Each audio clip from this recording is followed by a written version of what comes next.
Good evening and welcome to the broadcast here on the Central Riverhawks YouTube channel. I'm Joel McCall and we welcome you inside the UWL Stadium at Veterans Memorial Field for tonight's contest between the Central Riverhawks and the Eau Claire North Huskies.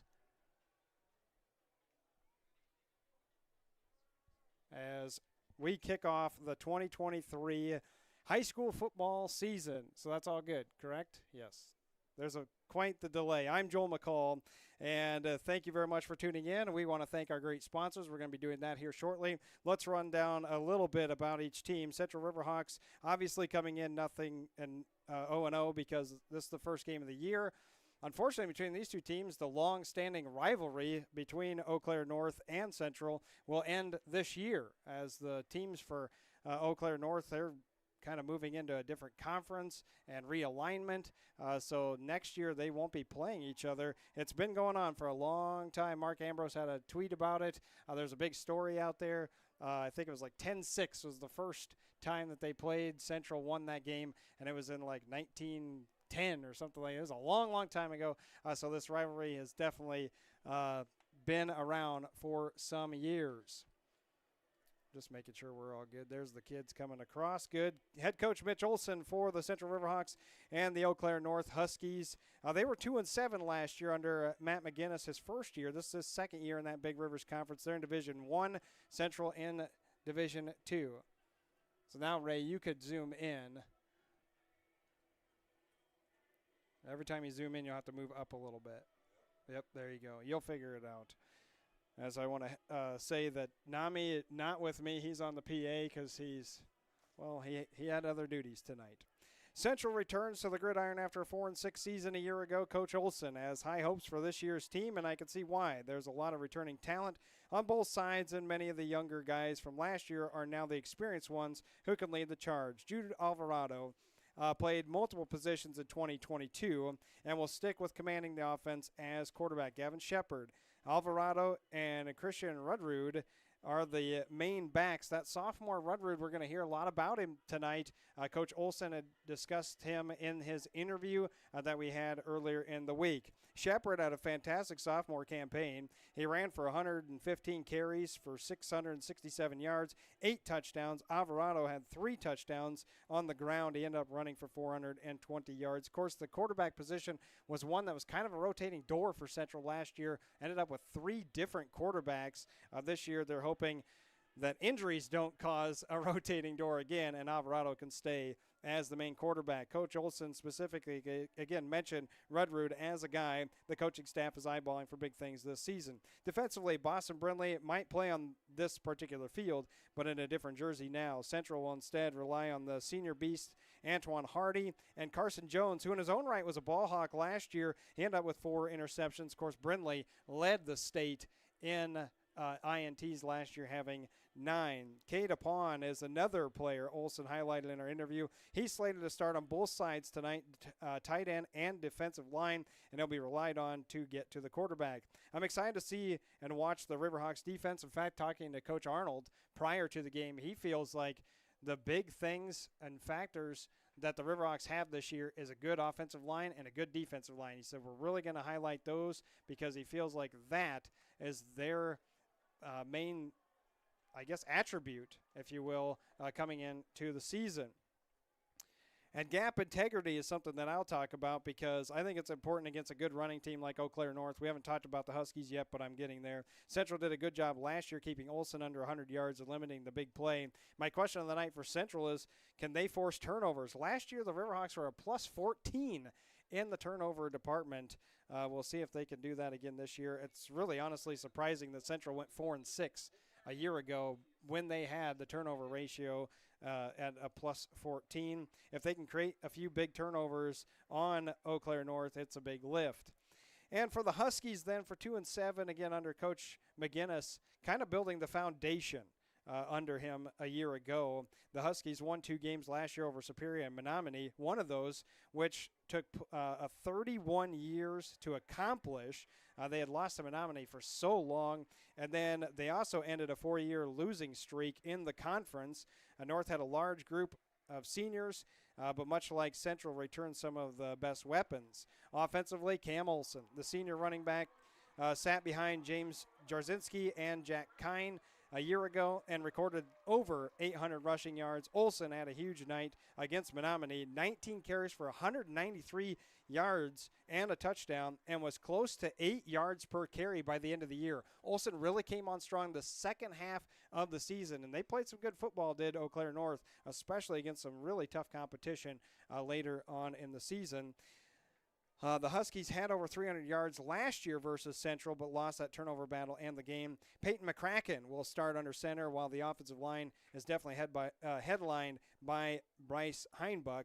TJ Johnson and Carter Burns are the North Husky wide receivers, and Coach McGinnis says those two are poised for a solid season. On the defensive side, Heinbuch is paired with a trio of Brady Jensen and Maddox Guritz as the three who got significant time, while middle linebacker Cade Johnson and Noah Penegard are slated for big roles. There's also a budding friendly rivalry between these two teams. Kind of sad that it's closing, because Coach McGinnis knows Coach Olson so well. He actually coached with Mitch's dad in Chippewa. There's a lot of respect between the two teams. Should be a good one tonight.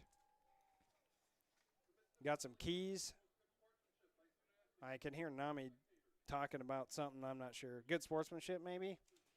Tell that to his dad next to me, making sure he'll be good sportsman for me in the press box.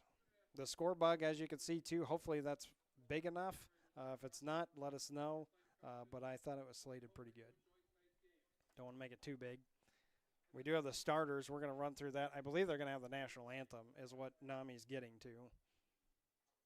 We'll see if we can pick that up.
There you go, national anthem over with.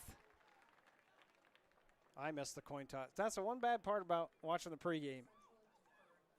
So Eau Claire will get it first. Bad part, honestly, I've covered football for so many years that I always miss the coin toss because I'm usually talking, letting you know. Let's get to our donation sponsors. These businesses helped us out this year.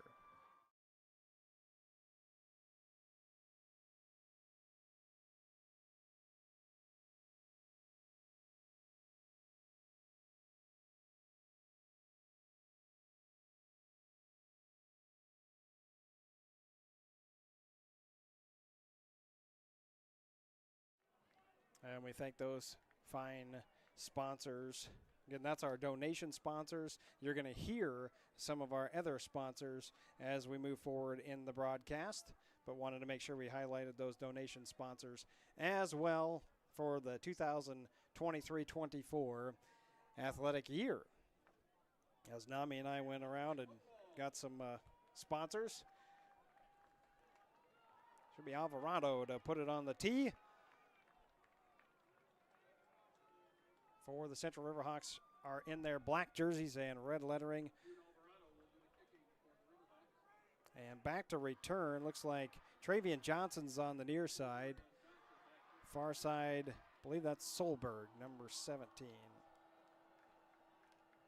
or Hallquist, one or the other. We'll get a good vantage point of him at some point. And the 2023 high school football season in Wisconsin begins with the kickoff. Alvarado to that far side. Ooh, misplayed. Solberg ends up picking it up. Far side, cuts through to the 25, and a whole host of Riverhawks wrap him up. And so it'll be right at the 27-yard line, looks like, is where Eau Claire North will start. We should point out that we will not have stats as we go along, but we will have stats at halftime. So Solberg gets to the 27, and that's where McCracken will come out. Peyton McCracken, a junior, 6 foot, 175. Last year, I believe it was 2 or 3 quarterbacks as well for Eau Claire North. 2 wide receivers on the near side, tight end on the right, along with the wide receiver out. And McCracken rolls out on the near side, looks, got a man, actually went underneath to Brady Jensen, who will get out of bounds after the first down. Javon Davis, one of the defensive backs as Riverhawks run with 5, is the one to push him out of bounds at the 41. Gain of 14 and a first down. I thought actually McCracken had a guy open deeper, but nice run after the catch by Jensen. So, of course, the one guy I don't highlight on the offensive side for the Huskies touches at first.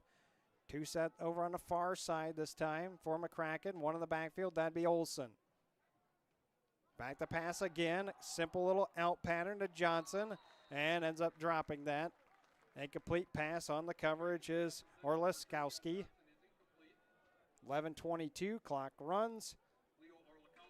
Of course, you have that already, so you're going to see it all year long with our score bug, thanks to Nami's sister. Anissa's helping us out with that. She entertained Owen during one of the baseball games, too.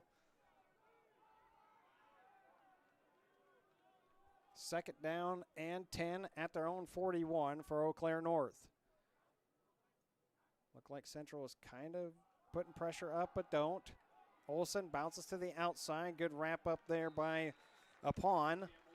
Caden Apon had the first touch. Olson does get past the 45 to the 46. Call it 5. 3rd down and 5. If I try to remember my drive chart, we'll recap every drive that both teams have. I'm already behind on a play. Not surprising. McCracken, shotgun.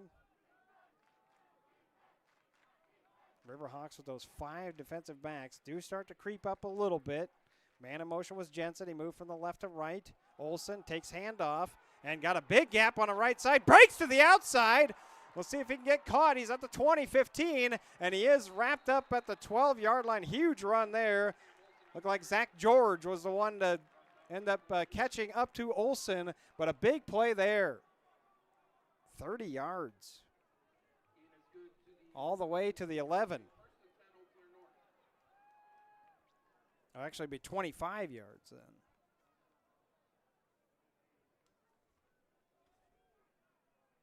So 25 yards by Olson, sneaking through off tackle. First and, is it 10? Or yeah, the ball at 11. So 1st and 10. Can get a first down without scoring. They'll swing to Johnson, who is moving from right to left, and he is wrapped up. A couple of Riverhawks. I saw George pop up quickly. I think Apon was also in on that. So 2 and a loss of 3.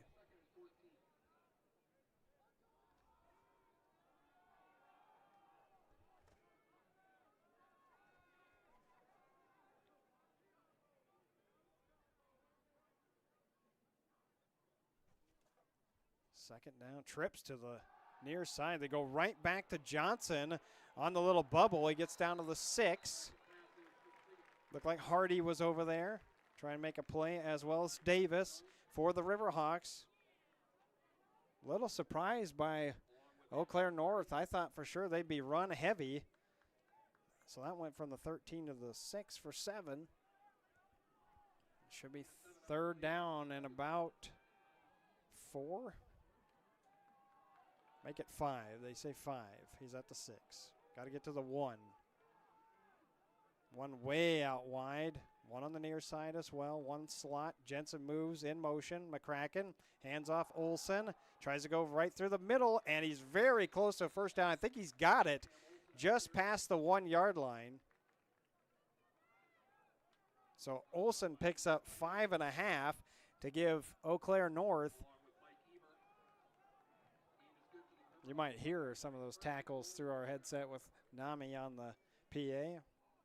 So first down and goal at the half-yard line for Eau Claire North. What a drive. Started at the 27, 14-yard pickup on the first pass. That was to Jensen. 5, then 35. -3, 7, 5. This is the 8th play of the drive. 2 over on the far side. McCracken. Olson behind him. Hands off right away. Goes to the right side, and he's in. Untouched. Big block there by Knutson. Will get him in for the score from 1. Oh, boy, there's a flag. Never mind. Good thing I write in pencil. Is this going to count?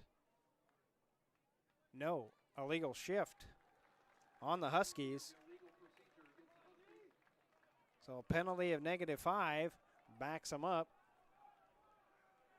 to the 6-yard line and takes away the touchdown by Olson. We'll see what McGinnis has in store following that, what was a half-yard line, backed up to about the 5.5. Got one out wide, that's Burns. Near side's Johnson. McCracken. Heavy set to the right side. I wouldn't be surprised if Olson's trying to run over that side. He does. He's got several blocks, but he's wrapped up immediately. A ball came out as well. It might be the Riverhawks ball. It is! The Riverhawks come up with a big play after the illegal procedure, and it's Davis that comes up with the fumble recovery. Oh, no, Hardy had the fumble recovery. And a momentum shifter right there. Coach Olson talked about winning the turnover battle, one of his keys tonight. They do it right there. It was a -2-yard play plus the fumble by Olson. And Hardy recovers. And just like that, it's first down and 10. Central can't go yet. I'm not done writing stuff down. 8:24, ball at their own 7. And, oh, boy, that ball almost come out after Alvarado hands off. That was the Shepherd. And Eau Claire North sniffed that out immediately. And a loss of 1. Loss of 1 on the play brings up 2nd and 11. What a tremendous play there for the Riverhawks. What looked like it was 6-0. They come away with a turnover. Back to pass. Alvarado high. Intended target was Pulma.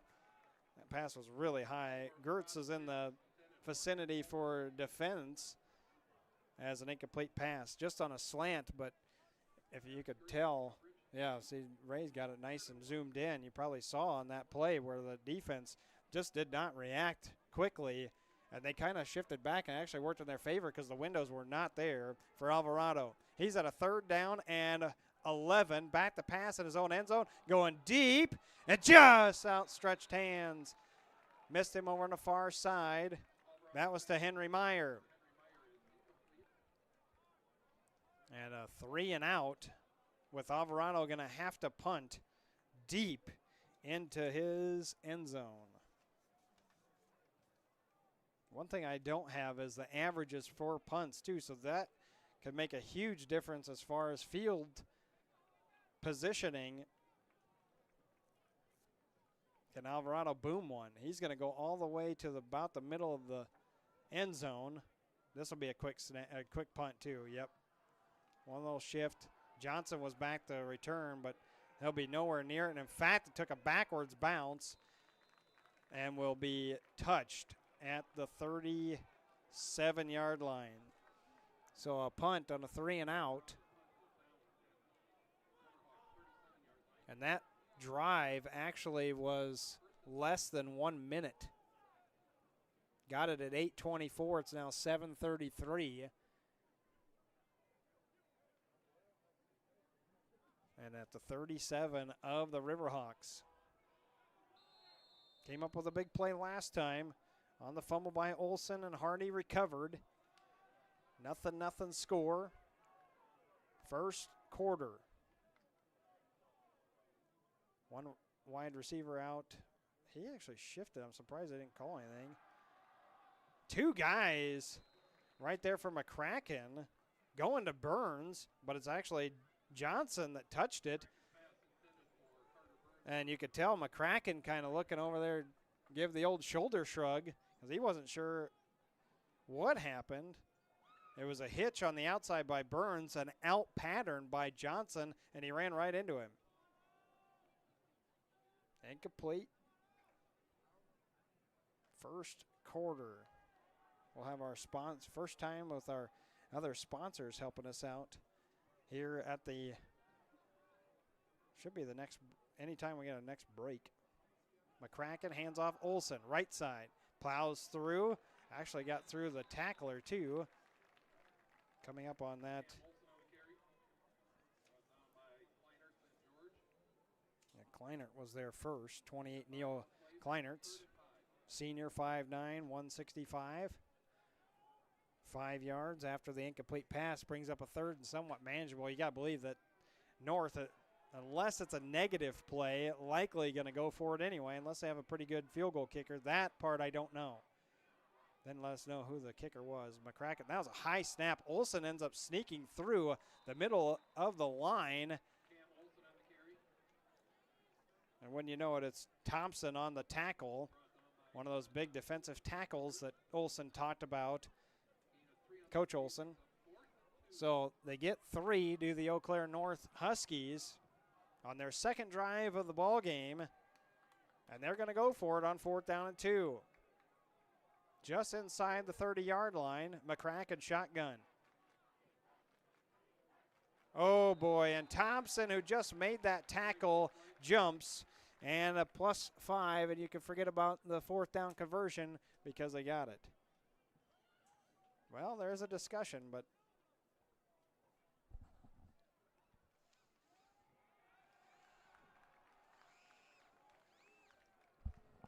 clearly offside, though. Huskies did not move on that. And that automatic first down, that's a big killer for the Riverhawks. So 1st down and 10 at the 24-yard line of the Riverhawks, as Eau Claire North taking advantage of the good field position too, because this drive started at the 37. Yes, they turned the ball over, but their defense came up with a 3 and out. We got a lot of games to cover that are happening throughout the area too. Holman is at Chippewa Falls tonight, so that's another one. We had a game here too. McCracken rolling out, slips away from one, still looking, eyes up, incomplete though. Right foot was out of bounds for Brady Jensen as he caught that, and incomplete. Lots of pressure there by Cooper Hansen, the 6'5", 255 senior defensive lineman for the Riverhawks, getting in there on McCracken, making him try to get away and run towards this near sideline. The incomplete pass brings up 2nd down and 10. 2 wide receivers over the far side. Still that one running back just with Olson. Fake handoff, rolled out to the far side this time. Johnson's open inside the 20, bounces to the 15 and out of bounds right there at the 15. 9 yards on that.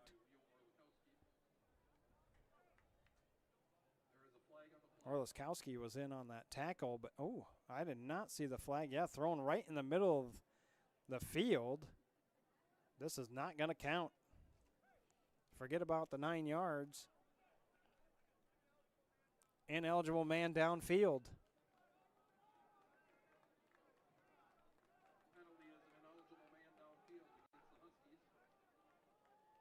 I don't know, Ray, in your headset, could you hear the official? I know. Our microphone can pick up everything. Better tell the fans in front of us, don't be saying anything too vulgar. Second down and 14 then. So wipe that off for Johnson. McCracken steps in, goes deep, far side, just a fly route. 50-50 ball, knocked away. Good coverage over there by the Riverhawks. Davis over there? No, Orliskowski again. Boy, they're picking on Leo. Leo's a senior, 6'1", 175, playing good cornerback over there. 5 defensive backs, Orliskowski, Strittmatter, George, Davis, and then Carson Jones also playing as a defensive back. Of course, one of those is sort of a hybrid, kind of a linebacker slash safety. It's usually what happens. McCracken, once again, high snap. Had a couple of those screened back to the backside to Olsen. Tried to slip the first. Riverhawks all over it.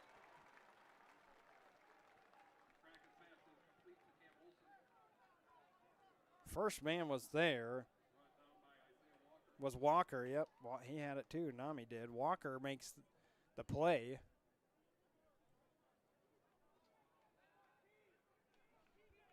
So that deep ball incomplete. This brings up 4th down and 13.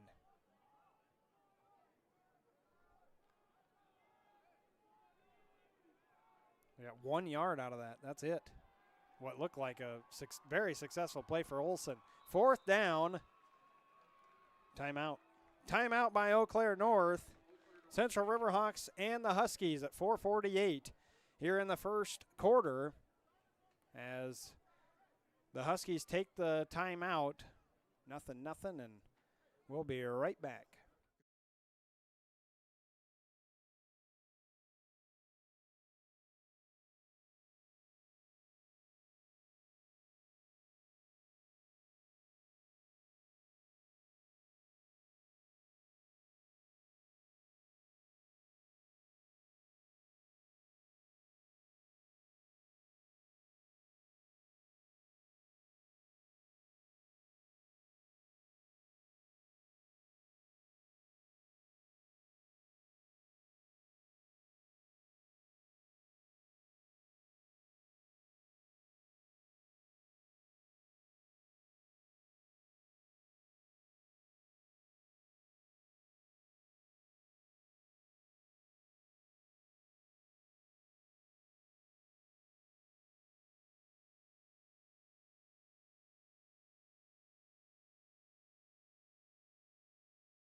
We'll have to check that here shortly. 4th down and 13. I want to thank Matthew Construction for being one of our sponsors. I had the ad up. Not sure if you heard it or not. We're going to get back to it. 50-50 ball on the far side. Broken up again. Orliskowski over there. Incomplete. And 4th down.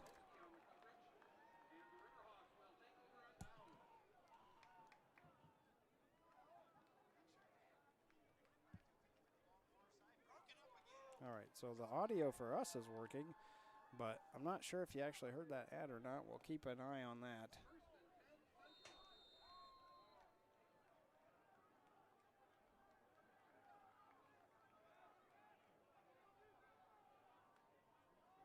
So 1st and 10 for the Riverhawks.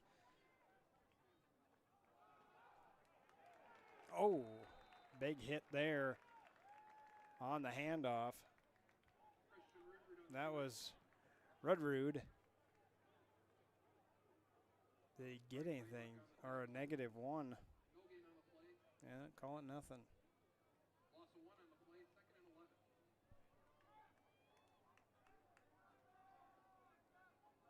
In fact, they say lost a yard on that. Alvarado, shotgun, 2 in the backfield. Hands it back off, pushing through.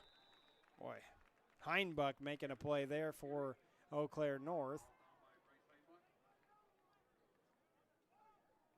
That went to Shepard. And just 2 for 3rd down and 9.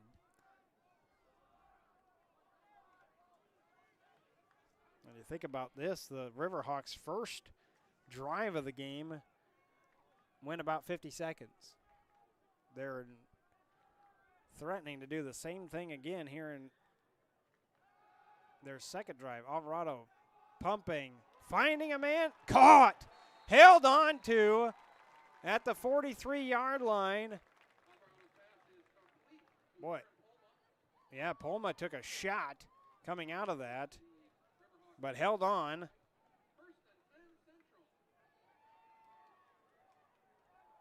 $14 yards.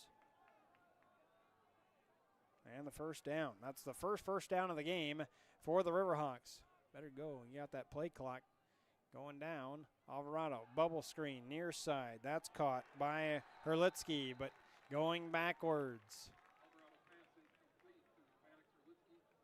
And on that coverage there was Carter Vance, one of those senior linebackers, 5'11", 190 for Eau Claire North. And lost 5 on the bubble screen after picking up 14.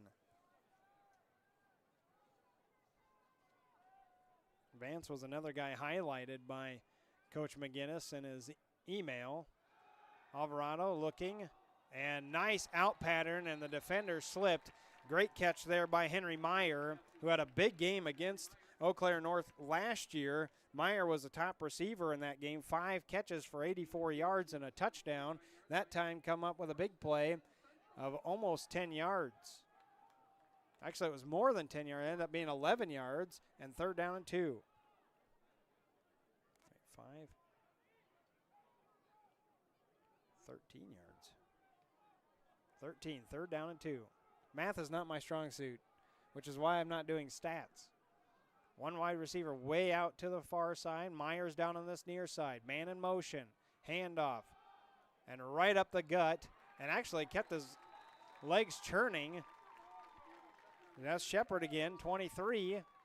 Get to see his mom once in a while at the North Library here in La Crosse. Sure she's cheering down below, and a first down there for the Riverhawks. 4 hard yards for the first down. Second first down, 7th play of the drive for the Riverhawks. Got something going now. Shepard, that was a fake on the outside. It's Rudrud, and he'll have a first down past the 35, out of bounds at the 33. And 11 yards there. What a fake. That was a great play fake by Alvarado. Everybody for North getting sucked into the inside. That interior, get a Heinbuck and Jensen moving inside. And instead, Rudrud comes away with it on the outside. Great drive going. Just a minute so left here in this first quarter. Right back up the middle.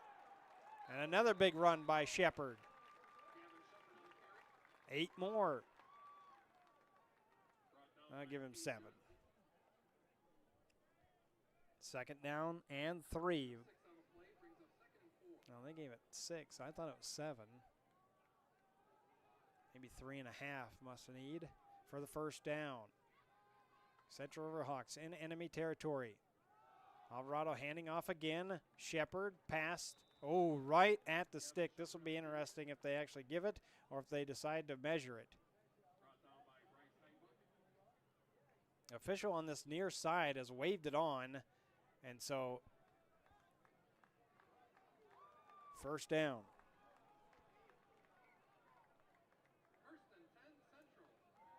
Shotgun formation, 2 in the backfield. 1 out wide to the right and the left. Alvarado looks to the right, rolls out that way.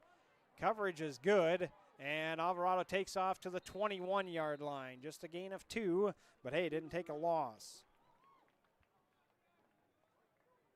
Eau Claire North, their Husky defense all lined up around the 10-yard line. There was no chance Alvarado was going to throw that thing deep, as nobody was open.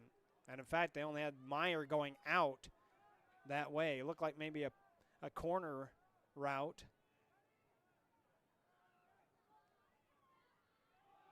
Shepard, no, kept. Rudrud over the far side, getting upfield, kept his legs churning and gets past the 10 to the 8. 13 yards, first down. And let's see if we can get an ad sponsorship, as that's the end of the first quarter.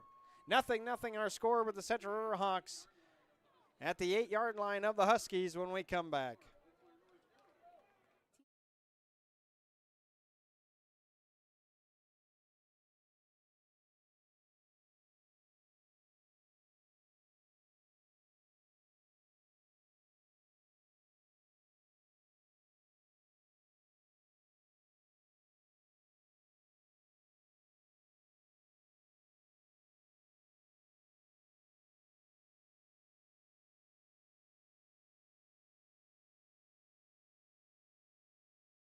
Consolidated Energy Company is a local family-owned supplier of refined fuels and propane. For more than 30 years, they've supported local homeowners, farmers, and businesses in the Coulee region and beyond. Customers count on Consolidated Energy for reliable supply and service at competitive rates. Check out their programs created to meet your unique fuel and propane needs at ConsolidatedEnergyCo.com or call 608-782-3308.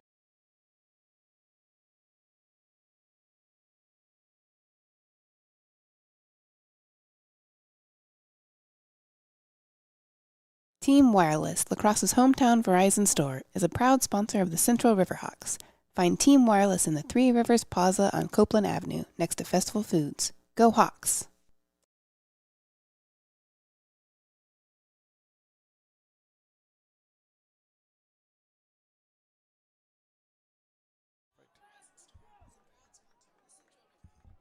All right, well, thank you again to Team Wireless and Matthey Construction for being two of our big sponsors. Get to our donation sponsors a little later. As it's first down and goal for the Riverhawks. A little counter play. Shepard pushing the pile past the 5 to the 3.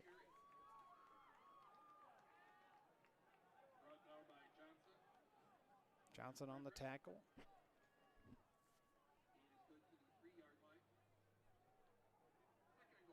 Second and goal for the Riverhawks. Alvarado hands off again. Shepard into a wall, though, nowhere to go. Johnson on the play as well. I think the man that hit him first was Frederick, senior linebacker, 5'11", 185 for Eau Claire North. 2 drives for Eau Claire North. They fumbled on the first one inside the 20-yard line. That was inside the red zone of the Riverhawks. Actually had a touchdown on the board, nullified by a penalty. Alvarado holding, looking. Can't get rid of it. Brought down over the far side by Schoaf. Alvarado loses 2. Pardon me, Schaff.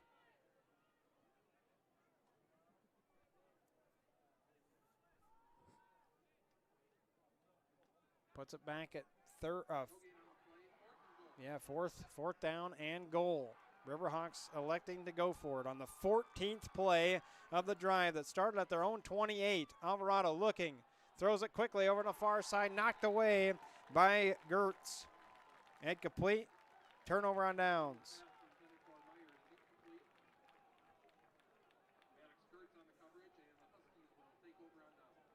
So Eau Claire North at 10:29. We'll have it at their own, 5-yard line. So Eau Claire North, they started the game at their own 27 and ran 8 plays. Actually, the 9th was the fumble.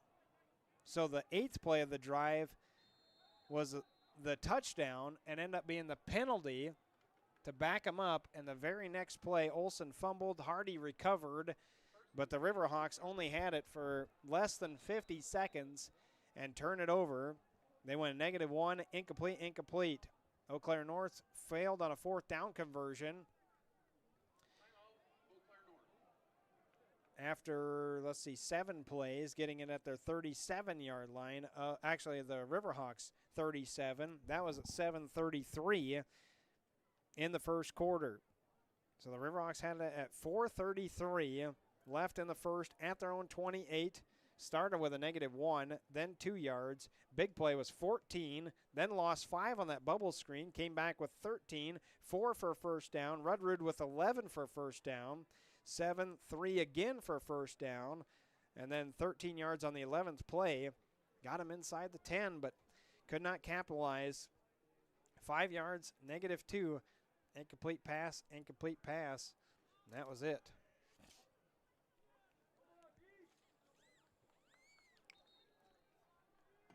Hopefully you're enjoying the coverage here on the Central Riverhawks YouTube channel. Looks like we've got well over 100 and some watching at the moment. Hopefully you're enjoying the coverage. I'm Joel McCall. Nami George is to my left, but he doesn't have a headset on. He's doing PA tonight. McCracken hands off. Olson on this near side, cutting up field, tackled from behind. Did hold on the ball nicely, wrapped it up with both arms as he gets 9 to the 14. Could not tell who made that first initial hit. Let's say Stripmatter in on that. 2nd down and 1. Mark Ambrose is planning on coming up here at halftime. We'll talk all about the Riverhawks athletic programs and see how things are rolling for the fall season. Olson carries near side and big hit. He's got tattooed by Hardy, and he was being wrapped up down below as well by Kleinertz. So nice play there.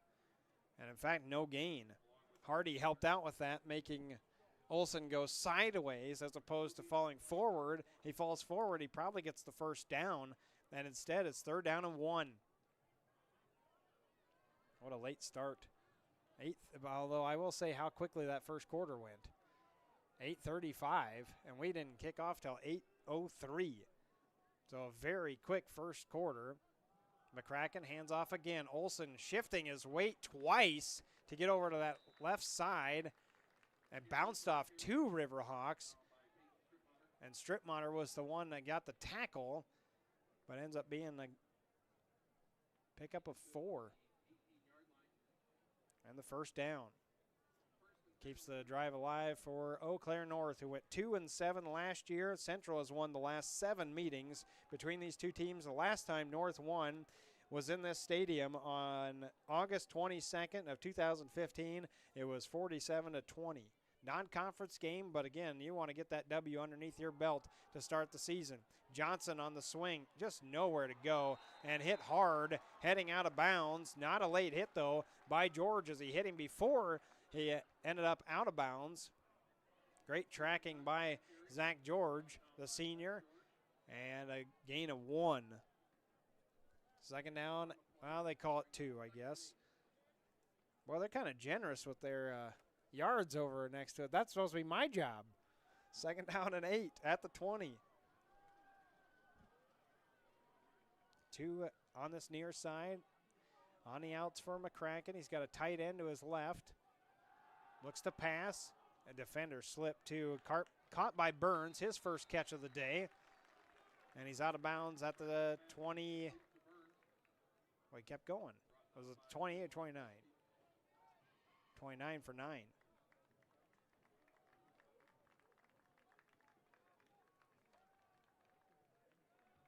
a first down.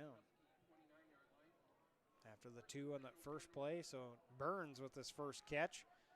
Orliskowski, who was called on a lot in that first quarter for Central, he's the one that slipped. McCracken has 2 to his left this time. Olson is on his hip on the left side. Handoff, Olson, and just gang tackled. Maybe past the 30 to 31, give him 2.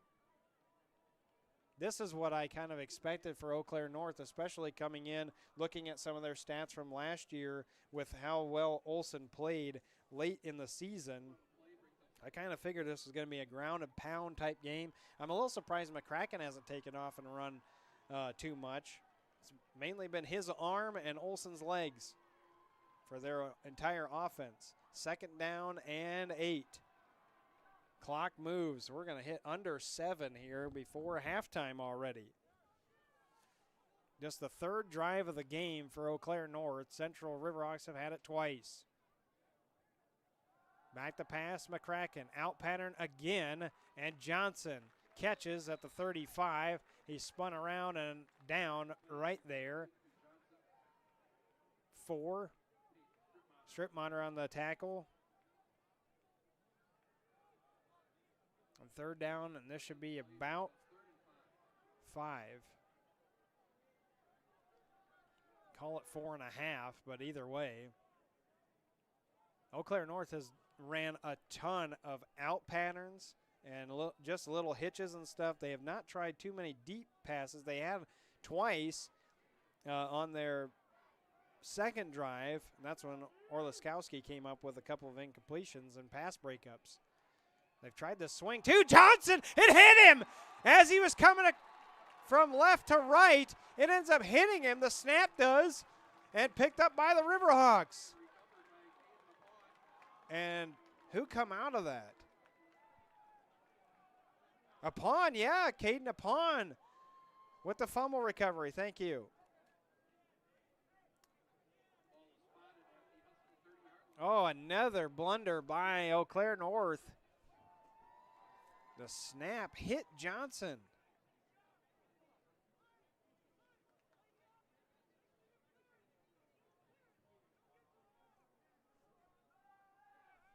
So Central has it at the 30-yard line of Eau Claire North.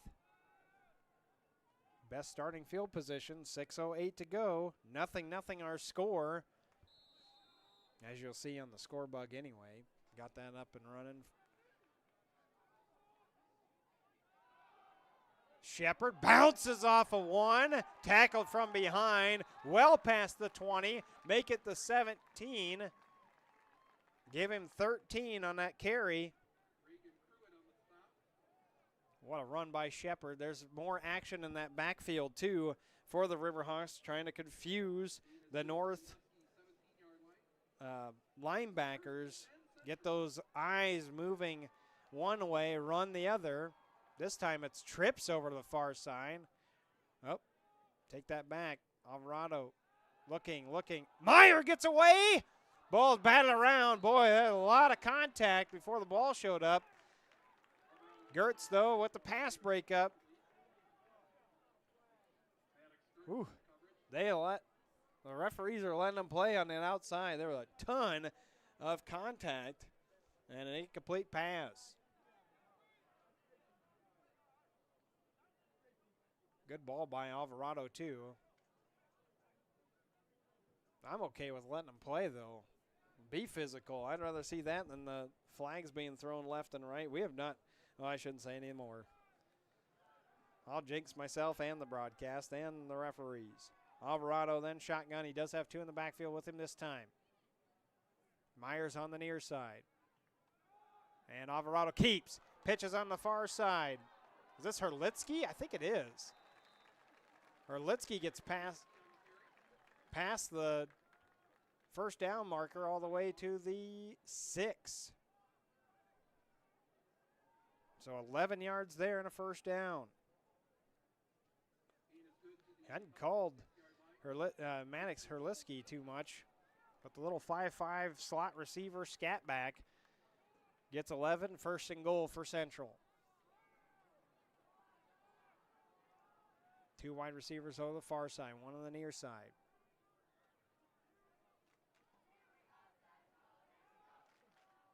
Hand off Shepard. Oh, try to go on that right side and instead driven by Frederick, who got him first. Back to the line of scrimmage. There really wasn't much on that. Great push by Frederick on the defensive line for the Huskies, which Eau Claire North needed a big play like that. I'm sure they would have preferred if it was a loss of about 4 or 5. But instead, Shepard had snuck up to the line of scrimmage before trying to bounce it outside on the far. Alvarado looks, checks over that defense. Man in motion. Alvarado keeping, got away from 1 and sneaks through. Runs it in from 6.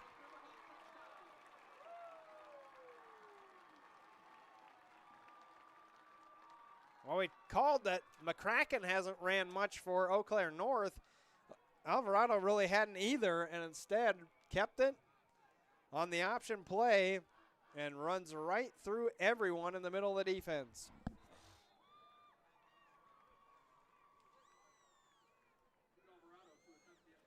Looks like Stripmotter is the holder for Alvarado. PAT up through 7-0. 7-0 and pay dirt for the Central Riverhawks on their third drive of the game. And remember, it started at the Eau Claire North 30-yard line. Took advantage of that short field, and we'll take a quick timeout. 7-0 Central leading. Team Wireless, La Crosse's hometown Verizon store, is a proud sponsor of the Central Riverhawks. Find Team Wireless in the Three Rivers Plaza on Copeland Avenue, next to Festival Foods. Go Hawks! We also want to give a big shout out to our donation sponsors. We'll bring those up on the board, and then we'll come back and bring you the rest of our second quarter as the Central Riverhawks leading 7-0.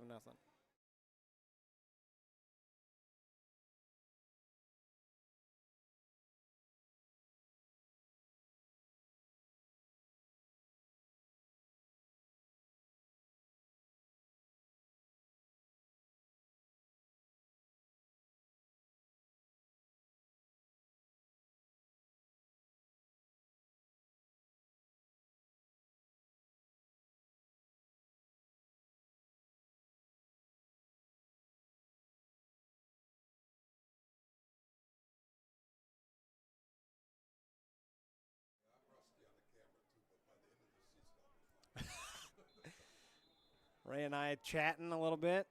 Ray George next to me as he's my cameraman. Kickoff 7-0 as the Riverhawks find pay dirt on their last drive.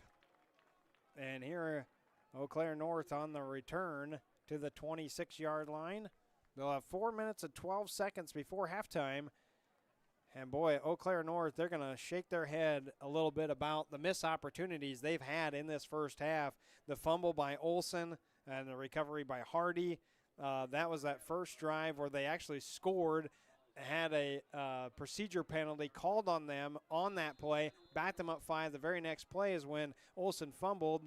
And then they also had a fourth down failure. And then the last drive was near this part of the field, and the snap hit Johnson as he was coming across the line of scrimmage, or coming across the behind the line of scrimmage, and the snap hit him, and it was recovered by a pawn for Central.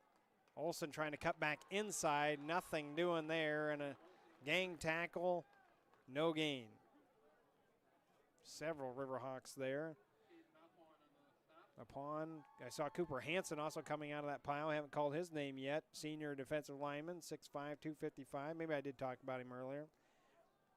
Mike Eber, Trayvon Thompson, Cooper Hansen, Cade Apon, the starting defensive line for the Central Riverhawks. Got the 2 linebackers of Kleinarts as well as Hardy. McCracken taking snap. Boy, those snaps are a little high. Olson, though, regathered everything. McCracken did a good job getting it into the gut of Olson, and he turned upfield to the 32 and picks up 6. Those high snaps, I actually am not sure who the center is for Eau Claire North, but he's had some troubles tonight with some high snaps. Of course, the last possession when the ball ends up hitting a guy that comes across the line of scrimmage, that's not really his fault. The call is made by McCracken, and that's just him snapping the ball.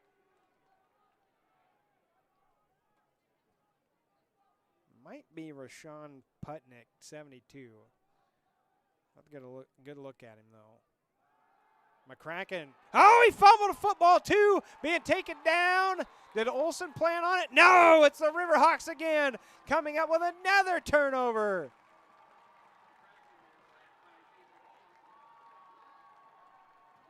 And that's Hansen. Wait a second. No, it's, Luke Hansen, the junior defensive lineman that come out of it, number 14. Hansen with the recovery. Wow. Another fumble.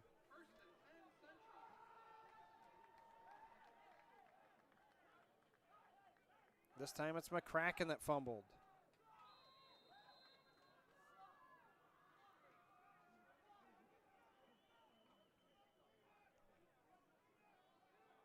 Alvarado keeps on the option play. QB read, if you will, from the 25.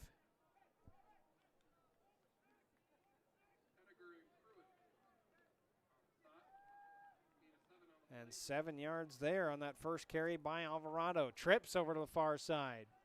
Trying to write everything down. Meyer single set over on this near side.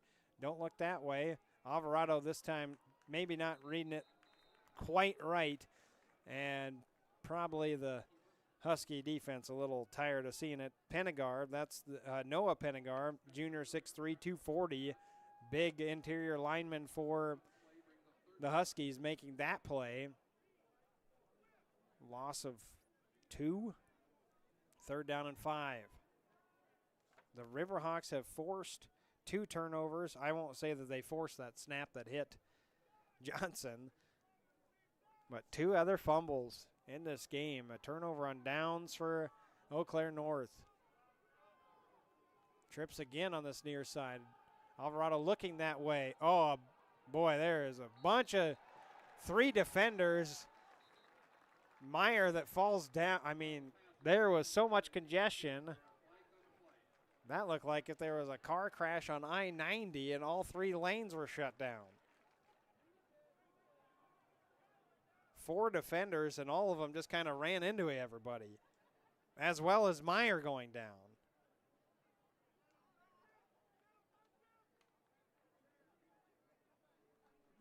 I heard it, did you? Pass interference. I like our crowd mic. That thing's picking up everything. So pass interference. Penalty moves the ball down to the Husky 10-yard line. Be half the distance. So penalty plus 10. 1 wide receiver to the far side and near. Still that one-on-one coverage. There really isn't a safety help either, but instead this is just a Shepherd. Shepherd on the carry. Did he get anything? No. No gain. Pennegar and Muzinski. Stopped right at the line of scrimmage. by Eau Claire North, and 7-0 the lead. Just a minute to go here in this second quarter. Before we get to halftime, Mark Ambrose is going to come over. I see him over to my left. What a great facility we have that we get to call a football game at UWL. Veterans Memorial Field. We'll be here all year for the road game, or for the home games, pardon me. Hopefully we get some of the kinks worked out too. You wouldn't believe some of the stuff we had to do right before we got on the air. Alvarado play fake, look out, gonna get drilled. Did get it away. Pass is complete to Rudrud for a gain of 2, and probably a timeout called by Central as well. It is. So just 30 seconds left. And it'll be third and goal at the 8 for Central. Getting that 6-yard touchdown by Alvarado. And their last drive had plays of 13, 11, then 6 for the touchdown. I could see where they're trying to get to Meyer on that one-on-one on this near side. The pass the last time that Central had trips to this near side, and there really wasn't a lot of space. I mean, for any of them really to go. That's why it got so congested. It just so happened that Meyer got hit because there was so much crossing action within those routes. And that's what the pass interference was called, and got the first down, 1st and goal. Far side of the field's where 3 wide receivers are going to go for the Riverhawks this time to see some more space. Boy, the slot receiver's not even guarded. Oh, getting over there late was Frederick. Instead, thrown on the near side, touchdown for the Riverhawks. And it's Pulma coming away with the 8-yard strike.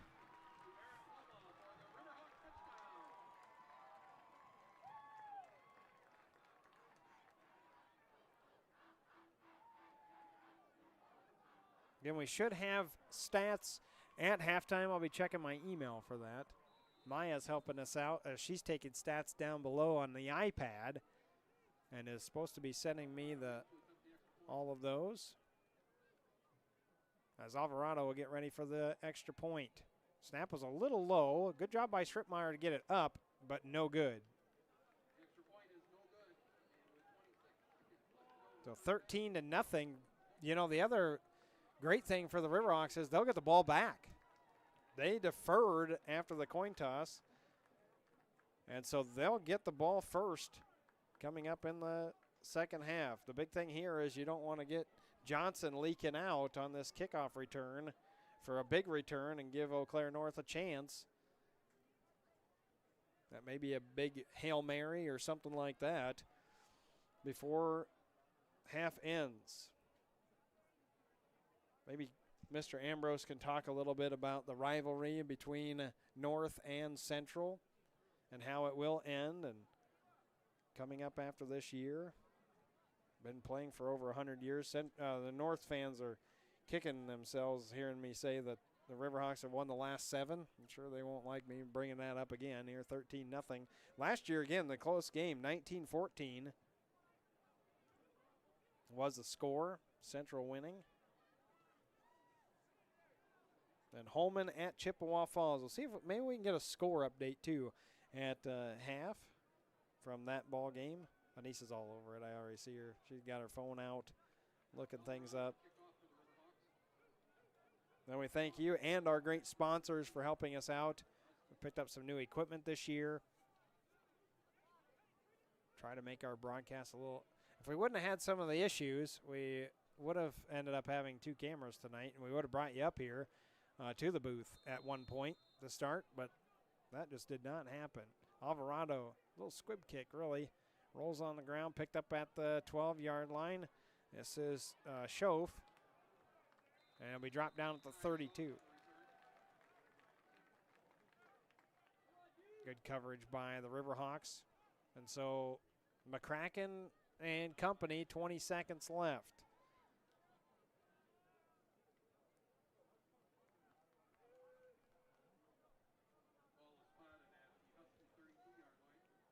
And we'll see what happens here if Eau Claire North just decides to take the old knee, decide to throw it deep. Clock would stop it with the first down. Get a chance. I don't know how far McCracken can throw it. From up here, he looks taller than 6 foot. Quarterback for Eau Claire North. He's marked at 6 feet. Yep, that's just the knee. That's it.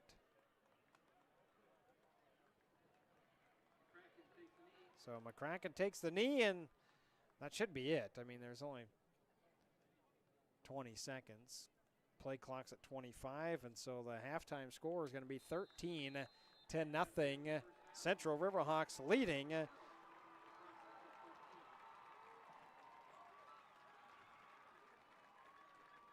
Make sure to have my email up then and running so we can get those statistics. We got over 200 watching on the YouTube channel right now. Thank you so much for tuning in. Let's run through the drives before Mr. Ambrose talks. He's taking a big swig of water just to get ready.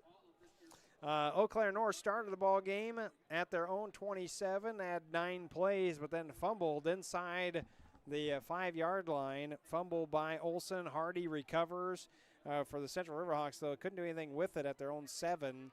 Ended up 3 plays, -1 yards out of that drive and punted. Had the ball for less than a minute. Eau Claire North on their second drive ran 8 plays, ended up failing on a 4th down conversion. They started that drive at the 37-yard line of the Riverhawks. And then Central took over at 4:33 left in the first quarter at their own 28.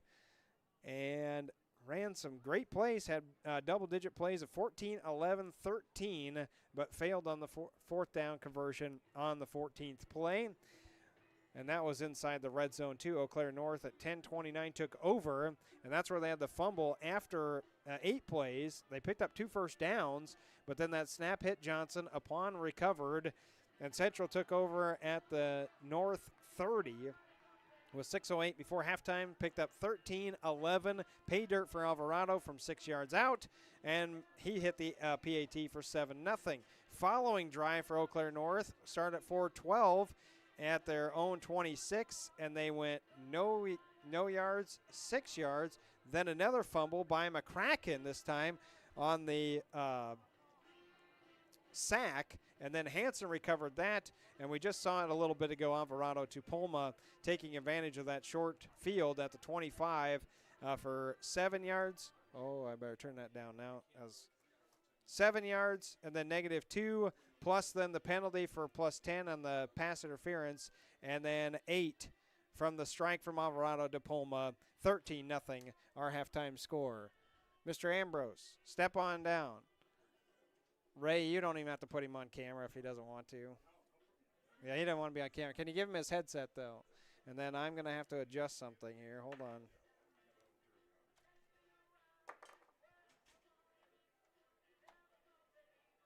Mr. Ambrose, you hear me on that? I hear you. I can hear you, too. I hear Perfect. ya.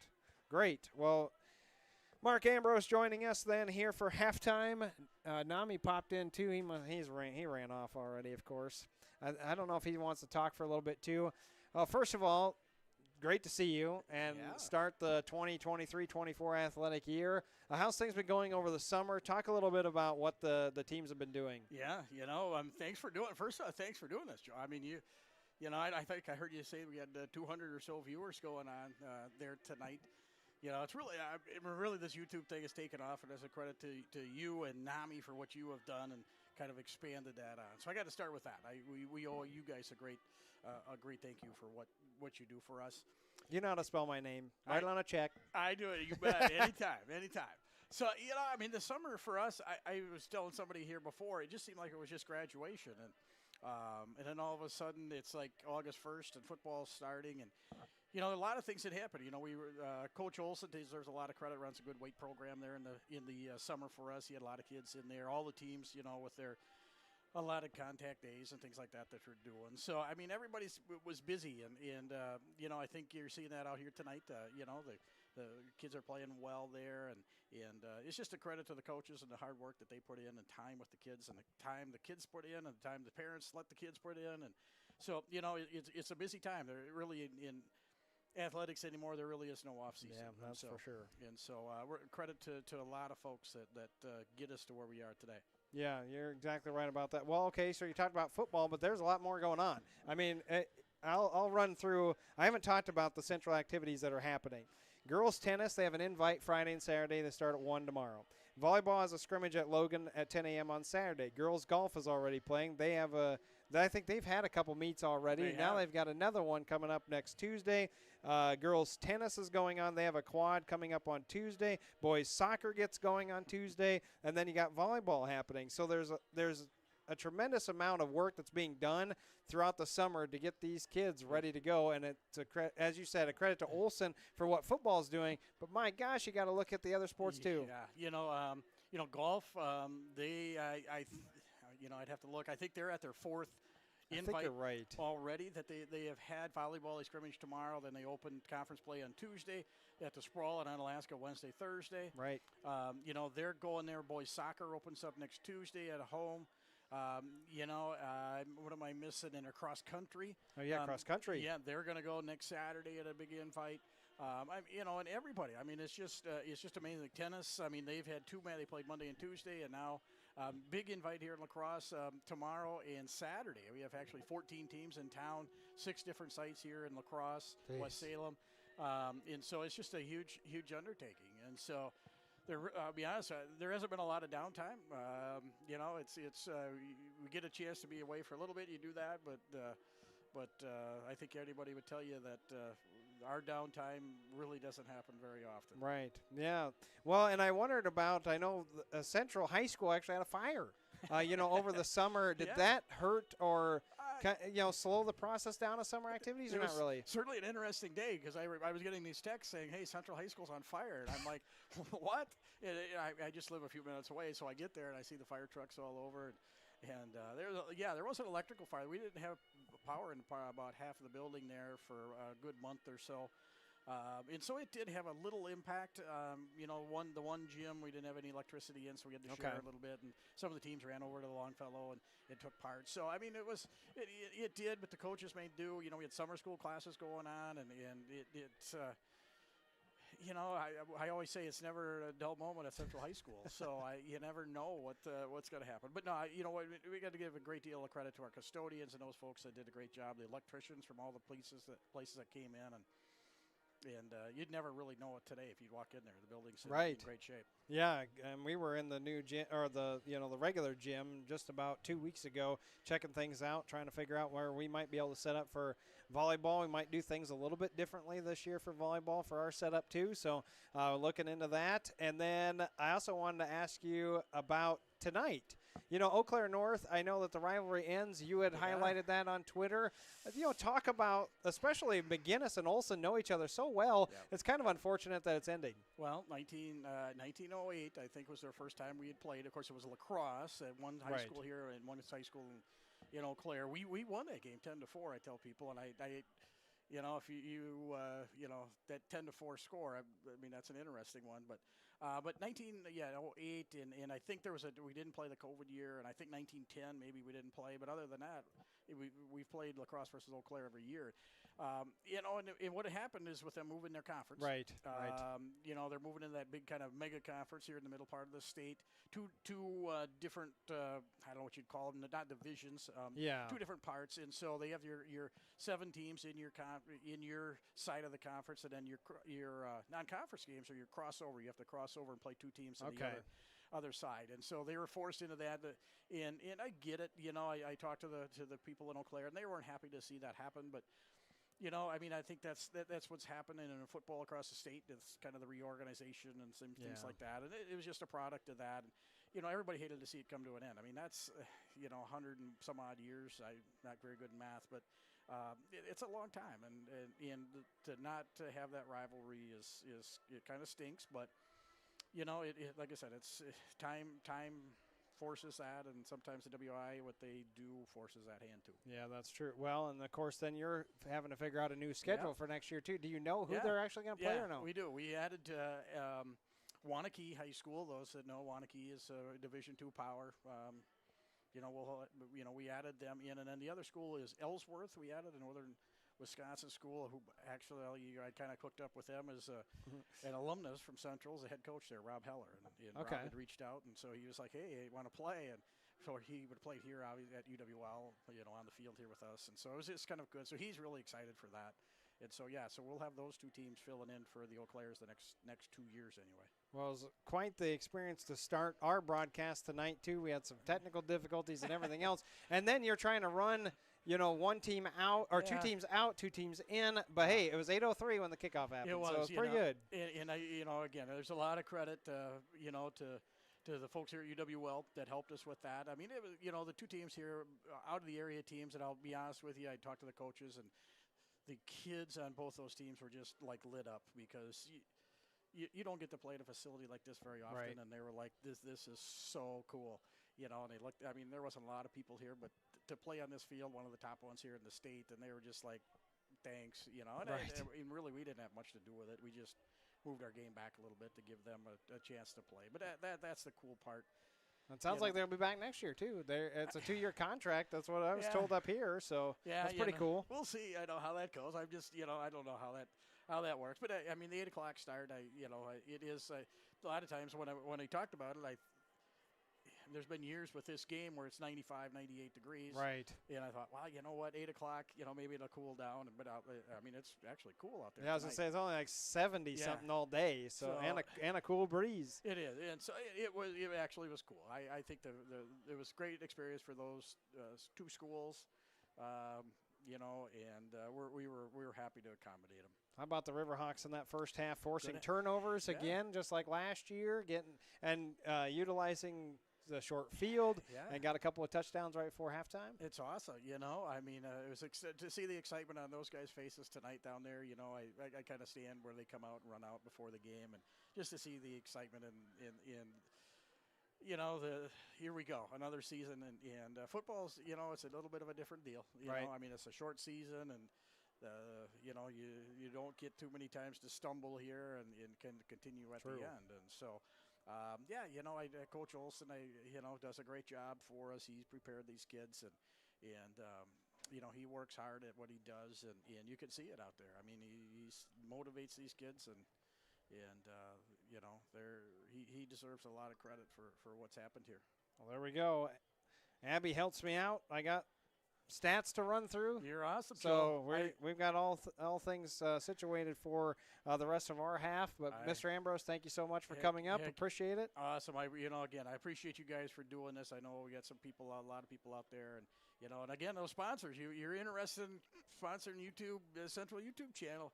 Reach on out. You can see, the number of people that we're able to reach. But I appreciate everything that you guys do and the time and effort you guys put in. Yeah, and we've hit those sponsors. In fact, we're going to do that now. We're going to thank awesome. our great sponsors, and then we're going to come back. We'll run through the stats and get you going for the second half. The Central Riverhawks and the Eau Claire North Huskies, 13-0. Riverhawks lead.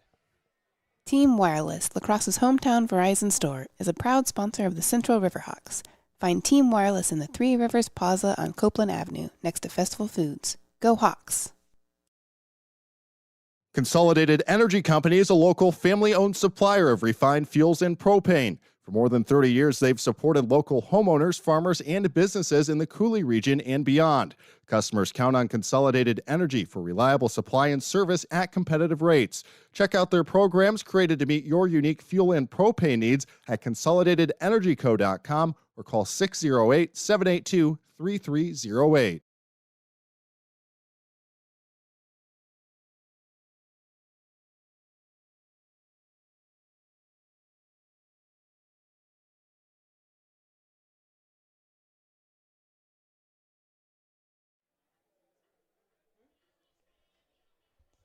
$13-0. Central Riverhawks leading. I'll adjust that. Thank you, Dana, helping me out.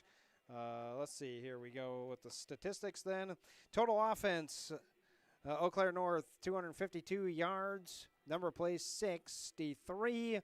And 187 passing. 18. Let's see. 18 completions, 30 attempts. 10 yards a pass. This does not look right. It's not right. This is, yeah.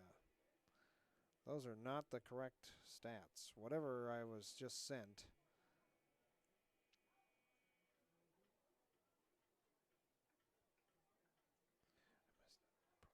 Everything is still correct. Okay.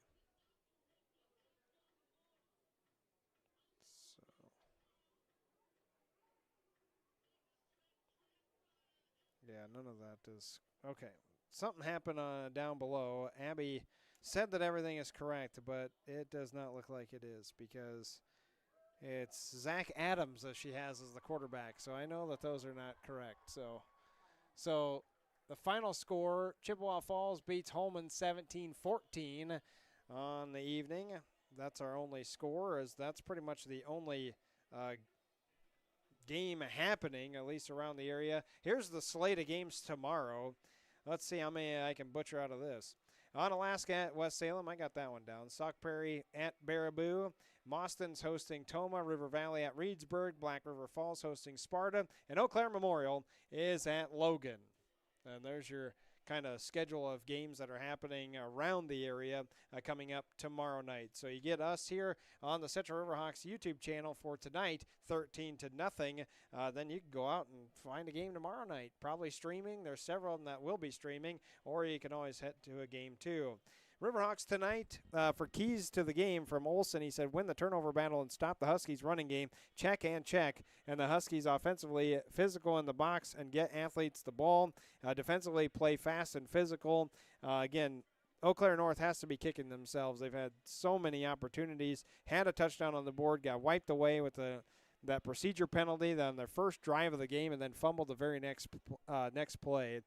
So that's kind of the story for the Huskies. Several turnovers. The Riverhawks used some short field to get their 2 touchdowns on the drives that started at the 30 and the 25 of Eau Claire North. I was going to try and get Nami on for a quick minute or two, but he's already back over on the PA.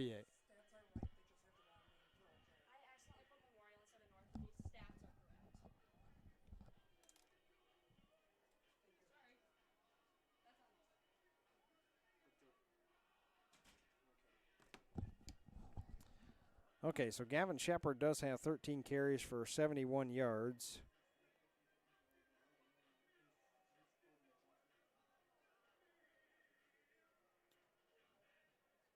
That's the one I saw there.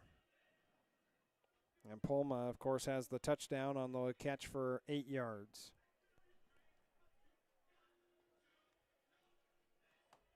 And we'll be heading to our second half in just a moment. There we go. Thank you, Nami George, for tweeting it out, too. I'll retweet that. Thank you. Can I say tweet? You know, it's X now, so I don't know what I'm supposed to say for when I actually do tweet. I have no idea. I X'd it, I guess. I liked it and X'd it. I have no idea. It's the only social media I have anymore. So the Central Riverhawks 13-0. By the way, we will have the Tuesday night volleyball against Onalaska here on the YouTube channel. 7 o'clock is the start for varsity.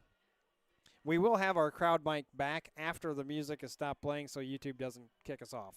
So I don't want to get caught with a copyright infringement and then get booted out here because we had over 200 people that are checking us out here on the Central Riverhawks YouTube channel. Go back and check out the interviews we've had thus far, too. Oh, Ambrose was right. 192. We were over 200. They dropped because he talked. That's what he said was going to happen. But, yeah, Coach Williams has already been on. So has Coach Olson. So we thank them for popping on and doing those Zoom calls. We're going to have more interviews coming up next week.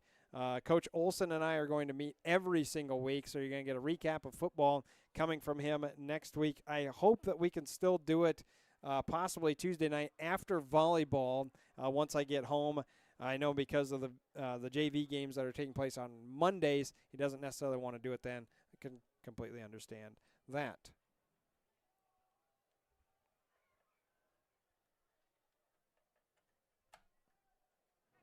And now the crowd mic's back. Not you. No, Ray, don't worry about that. I'm not going to give Nami's dad a live microphone. I've been told by everyone that is a huge, huge mistake, including him himself. So, and again, we'll have the Central Riverhawks football team next week. They go to Eau Claire Memorial, so we are going to have that game as well. Nami and I will be up there. He will be with me in the booth next week, I promise. He promised me, I guess. I don't know. Kickoff will be by Solberg for Eau Claire North, as Central got that last touchdown with only 20 seconds left in the first half, and now they get it back. Ooh, bobbled though. Davis got to pick it up quickly. It does. Gets past the 20 and then brought down, grabbed by the jersey first by Bean, and then tackled there by Olson at the 21. So Central Riverhawks, 11:56 here in the third quarter.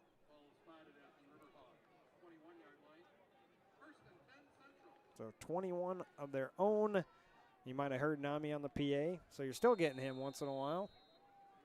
I just didn't want to get music played. That's happened a couple times. Trips over to the far side. Alvarado has that touchdown pass and a touchdown run. Takes off on the far side. Just an all-out run by him. Spins away from one past the 30. Wow, great run by Alvarado. Thought he might be dropped around the 26. Instead, made a man miss with the circle button and gets to the 30 and a 9-yard gain. I should say I don't even know if it's the circle button any longer. I haven't played Madden for so long. Second down and 1.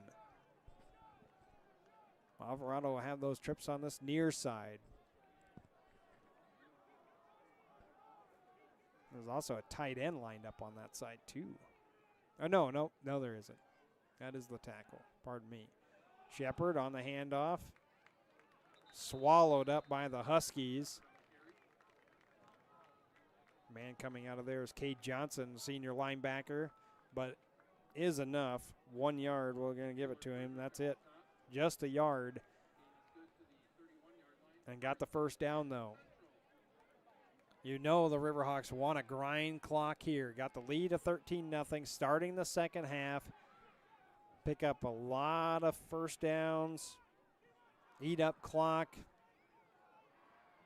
And in a perfect world for Coach Olson and company, it would mean 6 on the board at the end of it. And about 4 minutes left in the third quarter. That's what you would think for the Central Riverhawks. Alvarado with 2 in the backfield, 1 on each hip. Alvarado goes back to pass, looking, out pattern. That was partially tipped, I think, too, at the line of scrimmage. His intended target was Polma, who had that touchdown reception earlier in the game, but it's an incomplete pass. That's a long throw, far side of the field, far hash mark, and Alvarado's thrown across his body all the way back over on this near side. It's a long throw, and Polma slipped as well. Incomplete on that first down attempt. Second down and 10.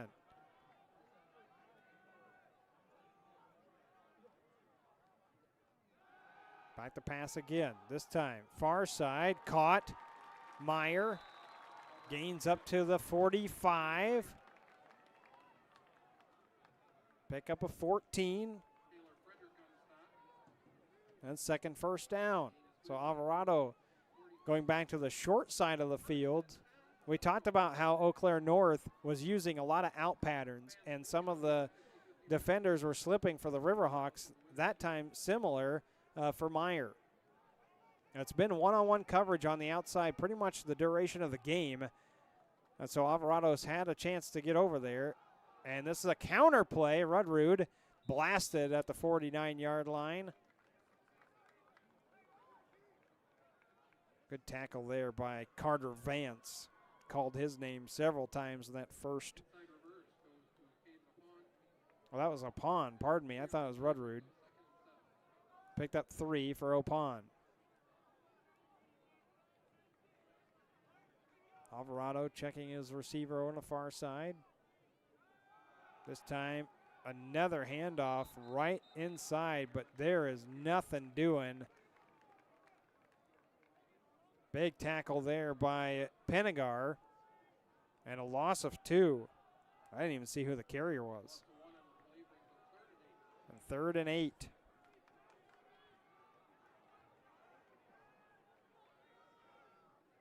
And it's a long 8.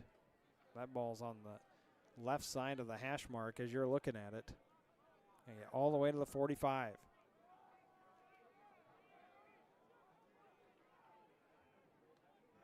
Couple of passes for Alvarado here in the second half thus far. Has the touchdown pass too to Polma. Scrambling. Got to get rid of it. He does. He'll just throw it away. Smart play by Alvarado. There's nothing doing. Great pressure by the interior line. And then the defensive end that was tracking was Frederick for Eau Claire North. Incomplete. And it looks like the Riverhawks are going to have to punt at 8:37. So got a few first downs on that drive, 2 of them, in fact, and burned a little more than 3 minutes on the clock. You know, Coach Olson would have loved to have, well, we got a late runner on. Javon Davis having to run all the way across the field.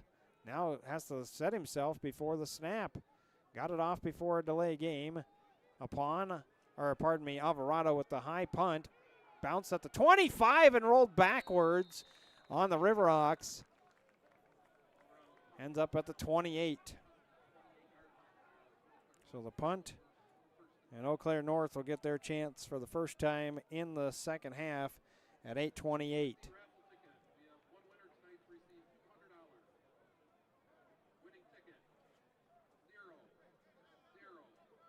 Must have had a 50-50 drawing tonight, too. I can hear Nami calling out some numbers. Would have been nice if my number was called for that Mega Millions when it was like $1 billion. I tried. I did not win anything. And it earned an eye roll from my wife for buying the ticket. First down and 10.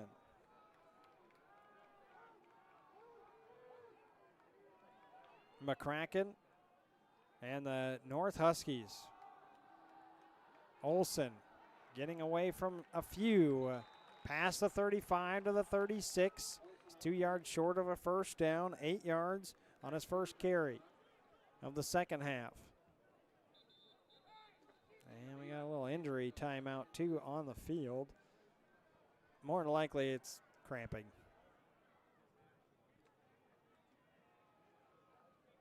Can't tell who is that down on the field. That might be Thompson. I believe that is who it is. 13-0 our score. Central Riverhawks leading the Eau Claire North Huskies. North, they'll host Logan next week. I have that game on Thursday as well. I had that as the 24th. I'd have to look back on that to make sure that that is correct. But for the Huskies and Eau Claire North, we're seeing that around other states too, where a lot of games are happening on Thursdays. A lot of it in Iowa has to do with the shortage of officials. Saw one of my former colleagues that covers sports in north central Iowa now mentioned that there was a game happening on Thursday. They had to push it to a different date because of the shortage of officials. I think Wisconsin's having somewhat similar issues as far as some sports.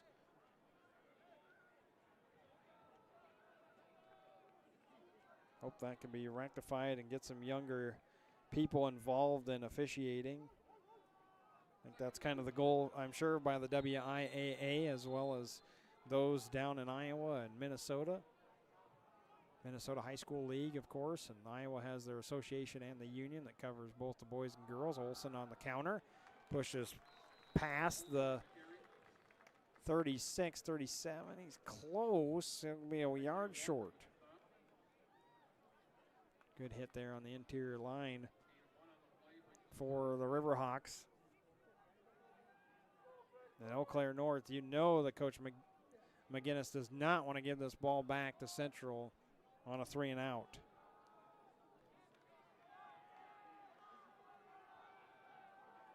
Two on the near side. It's Burns way out wide, battling with Davis.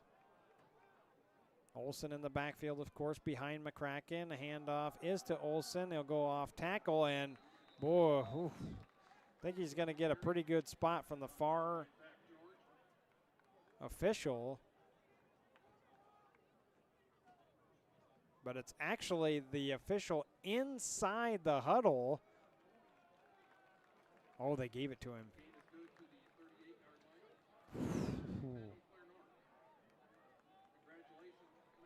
First down. They gave it to him. I thought that deserved almost a measurement. Awfully close. They gave Olsen the first down. He has all 10 yards thus far on this drive for Eau Claire North. McCracken, snap, goes back to pass. Pressure's coming and thrown away. Right there was a pawn. And McCracken got rid of it quickly in order to not take what might have been almost a 10-yard loss if he would have had the sack for a pawn.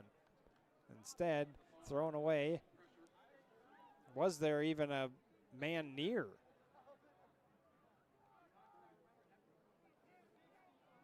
Well, the Riverhawks are past the line of scrimmage. They got to get back. Now they do. So incomplete on that.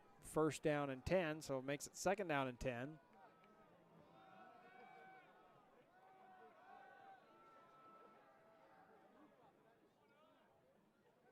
Riverhawks showed blitz but came out of it. Olsen nearly caught the snap and got to the 40 before 3 or 4 Riverhawks round him up for gain of just 2. Third down and 8. I see checking back in as Luke Hansen on that line of scrimmage. Kind of a secondary player. Him and Mike Eber were slated for starting and subbing throughout the ball game. Coach Olsen providing those starters for us. Defensive line, now you see Hansen instead of Eber. Thompson, Hansen, and that's Cooper Hansen, and then a pawn. Third down and 8. Big play here for Eau Claire North. McCracken back, looking. Pass is short. Johnson turns upfield. Let's see where they mark him. He had to get to the 48, and he's short a yard.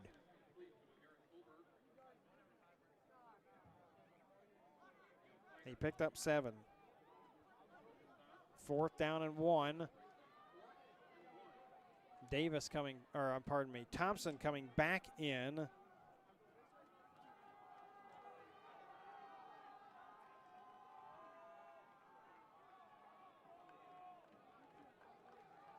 it's good to see that Thompson, who was sure it was just a cramp, be surprised that they'd actually cramped tonight because of how chilly it actually is out on the field. Normally you see that when it's the completely hot weather, the sun out and all that. Olsen, oh, got past Hardy enough to get the first down. I mean, Hardy laid into him, but Olsen had turned upfield just enough to get the first down. Needed one and got one in about 1 inch. Just like he did the first time for that first down.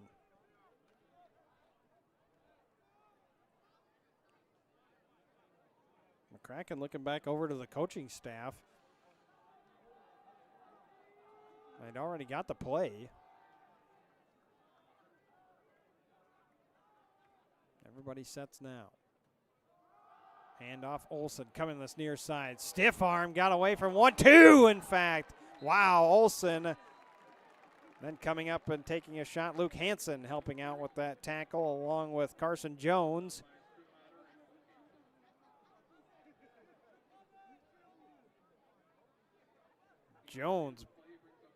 Olsen, pardon me. What a stiff arm, 3 yards. Second down and 7.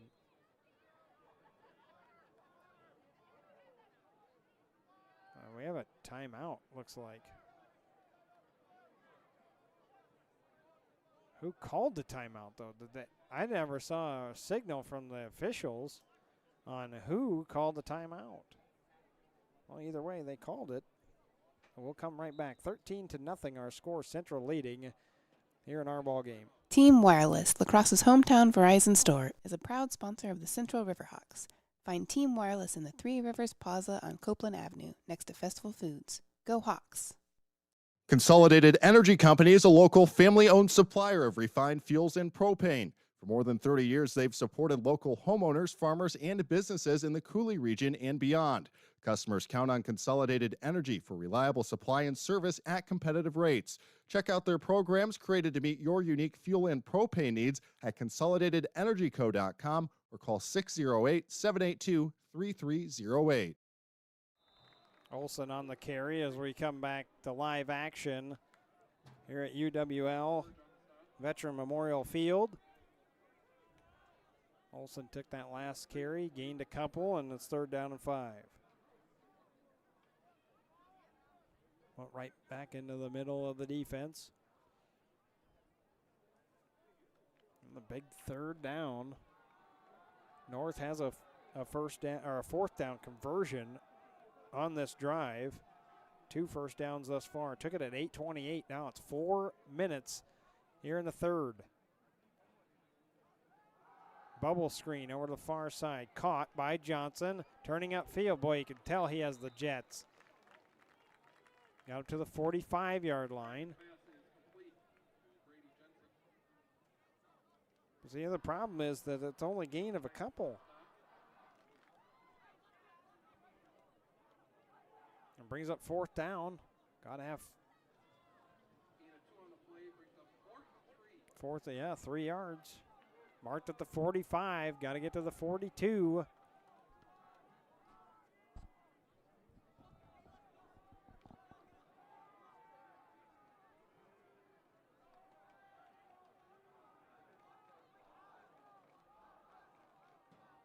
Eau Claire North trying to get another 4th down conversion on this drive. McCracken looks, and it should have been pick 6. It should have been pick 6 by Davis. It bounced off his hands. Boston Brindley, who's in the press box office or suite next to us, knows it, as he had a few of those great picks in his career as Central Riverhawk. And Davis would have been turning upfield. Instead, it's turnover on downs.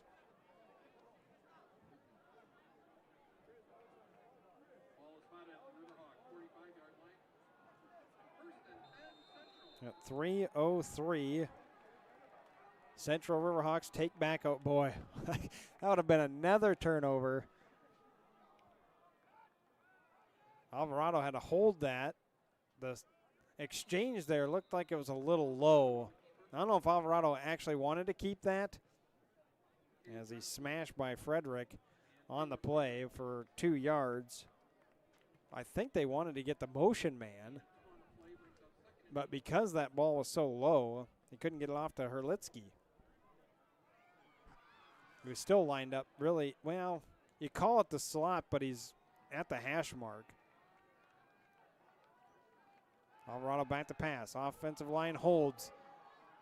And caught! Oh my goodness, what a catch by Palma at the 18-yard line. We got a man down for Eau Claire North at about the 29. What a catch by Palma.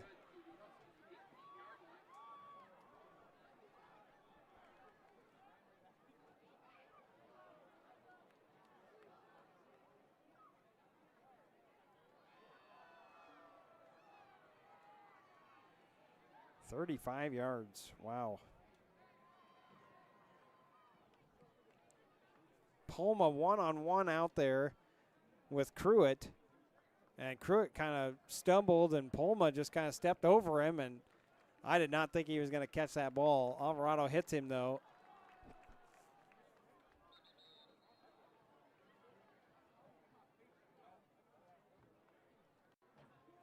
And what a huge play. That's the biggest pass play of the game for the Central Riverhawks. Davis nearly had the pick six, and instead, on the defensive side, they forced the turnover on downs, and then Palma, who already has a catch for a touchdown. Going back over to the far side is Alvarado. One-on-one. Caught it! Touchdown! Henry Meyer.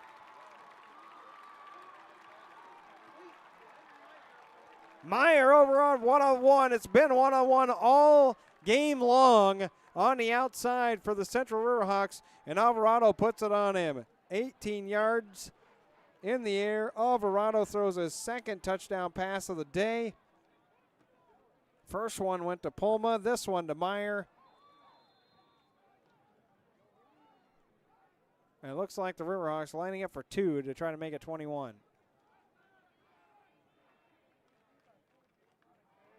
Alvarado keeps, bounces away, gets in, 2-point conversion.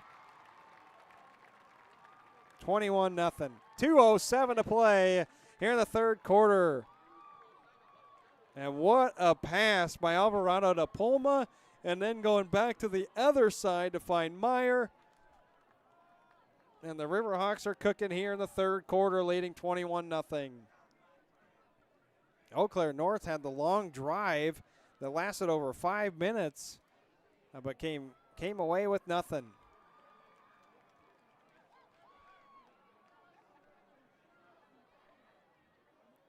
So Eau Claire North will have to regroup and try to put something on the board quickly here in the third quarter as they're running out of time, and we're going to hit the money quarter here shortly. Finally, because you guys here in Wisconsin play halves, I never get to say the money quarter, and here in football, get to use it. Now I just wish we could use bumper music, but I can't do that because then I'll be kicked off of YouTube. 2 minutes left. What a pass. What a catch by Meyer over on the far side. He's been close a couple times tonight on some big plays. And credit Eau Claire North's defense, especially the defenders out there. Guritz, number 3, has played really well for the Huskies on the outside, on those one-on-one coverage. This time Meyer wins the battle.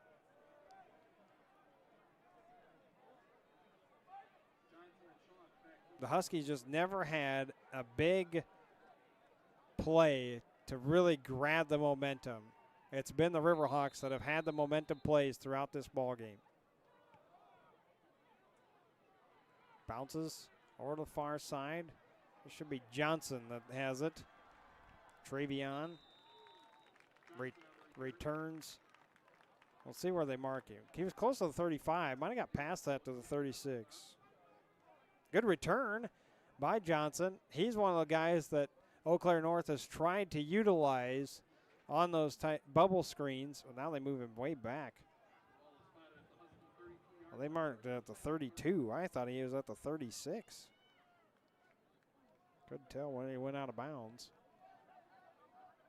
But Travion Johnson, you could tell, one-on-one situation, try to get him on the bubble screens, utilize his speed on the outside, maybe make a man miss or two. Credit the Riverhawks. They haven't allowed those types of things throughout the game. Really, they haven't allowed too many double-digit plays. Besides, remember, an early run by Olson was for 35 yards. Aside from that, here's another bubble screen, and it's broken up immediately. Trying to go to Olson on the screen. And it's George that has come up and blew that play immediately. I want to make sure I got the number. I couldn't see it coming out of the pile. Zach George making that play. Nami told me anytime I didn't know who had the tackle, just mentions George's name, but I won't do that. Try to get it right for you each time. Olson up the middle. That's a nice quality run. Right through the hash. And to the 38, maybe 37. They marked it back to the 37. 5. But this has been the problem for Eau Claire North. Even a third and manageable, like 3rd and 5 and under, you got to start converting these. And in this particular half, they've only had the ball one other time. They had to come up with 4th down conversions. Did it twice. And then remember that 4th one hit Davis right in the hands. And he should have been running right into the end zone.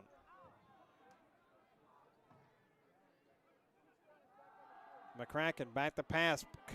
Pressure being brought on and to throw it away. 2 Riverhawks back there to try to make the play. Apon was one of them. And so a 3rd and 5, no gain because of the incomplete pass. You stop the clock with 1:05, and North's going to have to punt. There's no way they can go for this in 4th down. I wouldn't think anyway. Unless they feel like this is the game.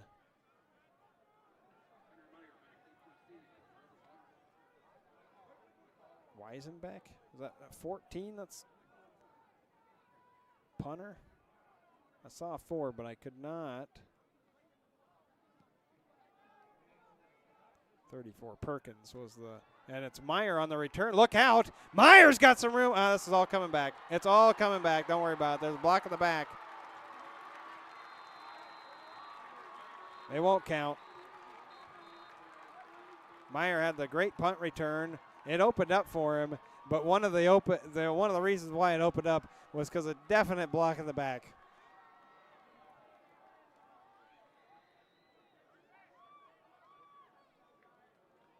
The flag thrown at the 44-yard line, and all the celebration and everyone realizing what had happened.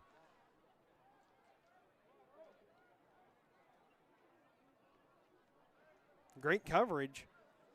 Great punt return coverage by the Riverhawks, but it happened to be the one big block was from behind, and that's what caused. I mean, fans can boo, but there's no reason for that.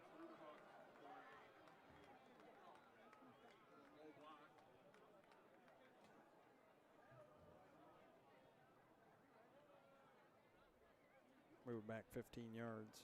Now this should not, it won't be 1st down in like 25. It'll be 1st down and 10. It's just the fact of where they're going to put it.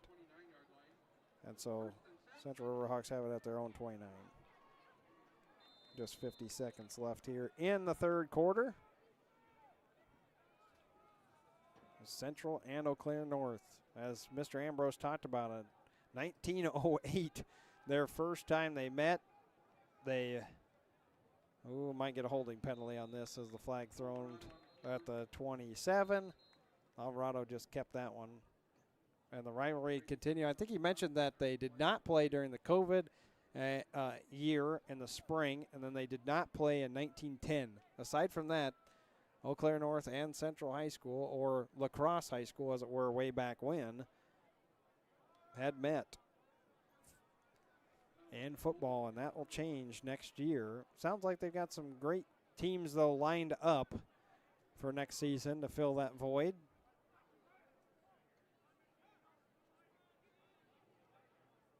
I was looking for rankings for Division II. The football rankings must not come out until after week number 1. I didn't see any preseason rankings off of WIS Sports.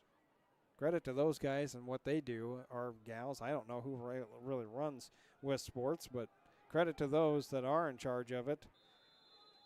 Lots of coaches are putting their stats up there for many of the sports that we've been covering here on the YouTube channel. I know they have their own podcast too. Maybe they'll give us a shout out sometime if I'm doing their shout out. They're a little sloppy out there right now. Holding penalty, brought it back 10. Penalty again, -5. 5-yard penalty moves the ball back to the 14-yard line. And so you can think of this as first down and 25 at about the 14. So the Riverhawks going the wrong way here with that 21-0 lead. Alvarado with a rushing touchdown around the 4-minute mark in the second quarter. Found Pulma for an 8-yard touchdown pass right before halftime. Counter. It should be Shepard here on the carry. Past the 15, give him 2. That should be the end of the third quarter, and it will be. So the end of the third quarter, 21-0. Central Riverhawks leading. They get 1 on the board from Alvarado to Meyer. 35-yard touchdown pass from Alvarado to Pulma set that up. Then 18-yard on the next play to Meyer from Alvarado. 2-point conversion was good. Made it 21-0. We'll come right back. Central Riverhawks leading 21-0 over Eau Claire North. This is high school football. Consolidated Energy Company is a local family-owned supplier of refined fuels and propane. For more than 30 years, they've supported local homeowners, farmers, and businesses in the Cooley region and beyond. Customers count on Consolidated Energy for reliable supply and service at competitive rates. Check out their programs created to meet your unique fuel and propane needs at consolidatedenergyco.com or call 608-782-3308.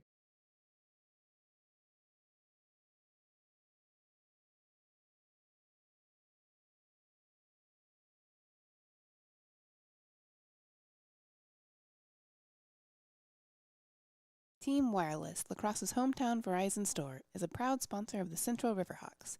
Find Team Wireless in the Three Rivers Plaza on Copeland Avenue, next to Festival Foods. Go Hawks!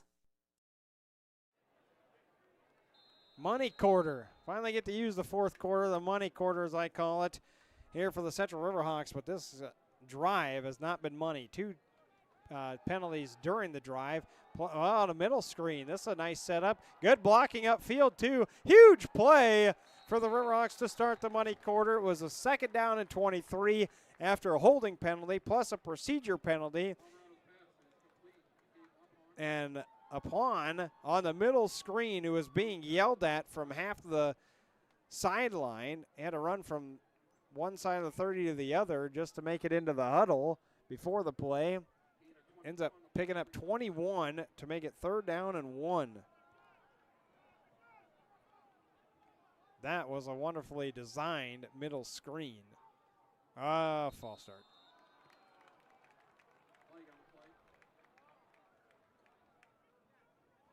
Technically the 4th penalty of Central just in this drive. Prior to that, they have not had too many penalties. Been pretty much penalty free throughout the game. But you got to remember the block in the back that would negated the touchdown punt return for Meyer started this drive. And so what would have started around the 40-yard line, about the 44, ended up being the 29 of the Riverhawks, so their own. As I mentioned, the other 2 penalties. Got that touchdown pass in the 3rd quarter. Oh, broken tackle. What a play. And a 1st down run there on 3rd down and 6. That's some tough running there by Rudrud. Picked up 8 in the 1st down.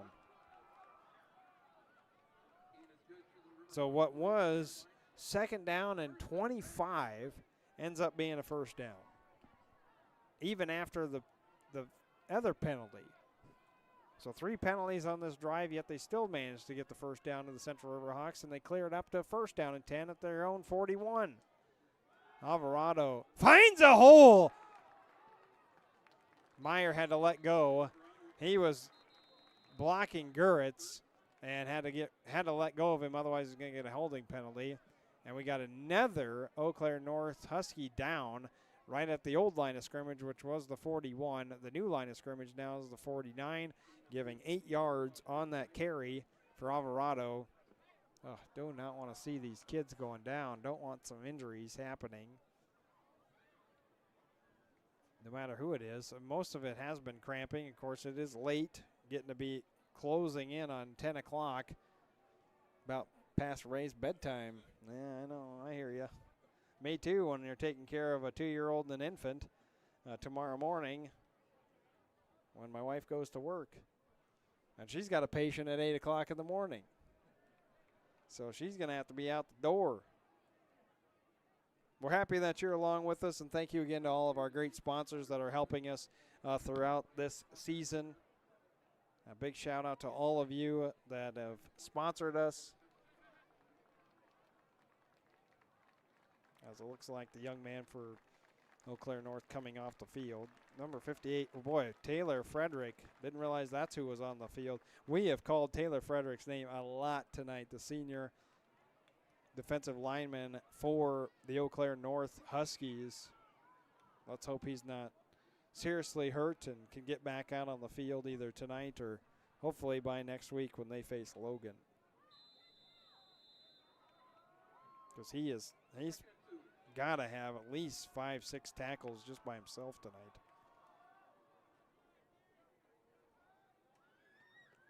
Second down and 2. 21-0 the lead for the Central Riverhawks, trying to just kill clock, really. Alvarado on the keeper, past the 45, really churning. 44-yard line. 7 yards there and another first down. This is the drive we were talking about earlier for Central. You want that clock to run. Oh, my goodness, another Husky down. Well, we're going to thank our donation sponsors. We'll get those up on the screen for you.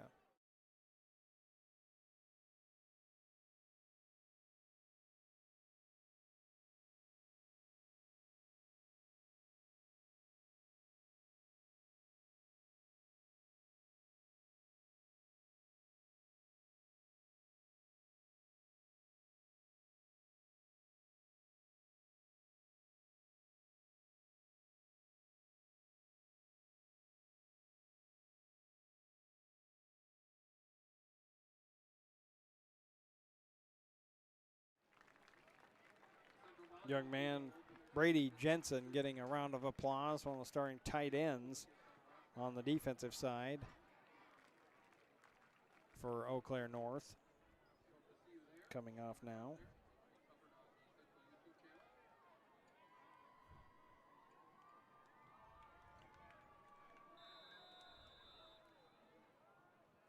Still got over almost 200 people watching. So, again, thank you. 9 likes, too. Hey, thank you. I appreciate that.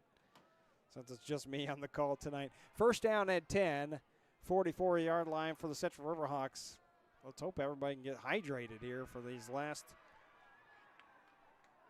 well, probably game time-wise, probably about 20 minutes to 10 minutes. But Central's trying to wind that clock down. Here's where the play clock, which are off here, at UWL, they don't have a play clock person running that, and so those just stay at zeros. But it'd be nice to know, because that's what Alvarado has to do each time, though. He's got to know exactly where the play clock is, as that handoff to Rudrud gets up to the 41. 4 yards, or 3. Pardon me. And that's what Alvarado's trying to make sure of, is that the play clock's getting low before he snaps the ball or calls for it anyway. Lining up behind him is Shepard. Alvarado with that tight end to his right. Also has a fullback next to him. Flag on the play, a false start. Must have come from the actual offensive line. Didn't see anything as far as the motion goes. This has got to be just giving Coach Olson some headaches, though. I'm going back through my drive charts throughout this game. I do not have a penalty on the Riverhawks besides, I think, a 5-yard penalty by Thompson back on the third drive of the night total, the second drive by Eau Claire North. Remember, Thompson jumped offside way back when, if you can remember. That was the only penalty until now. This drive, 5 of them. And this is the one you're trying to kill the game with a long drive. And Alvarado actually gets hit and stays in bounds. Took a shot over on the far side. Pruitt was there to knock him down, but it actually helped Alvarado because he stayed in bounds. So the clock continues to move.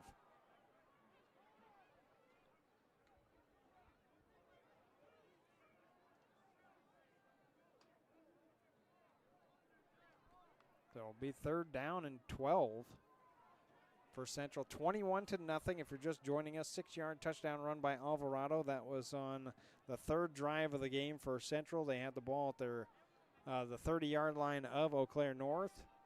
They also scored an 8-yard touchdown pass from Alvarado to Pulma. That was right before halftime.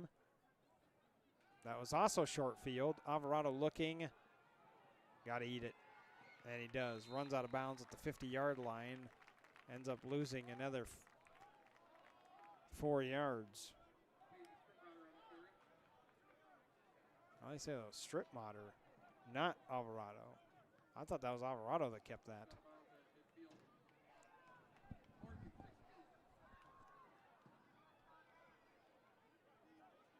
Yeah, I guess Stripmatter is in the backfield, but this will bring up 4th down.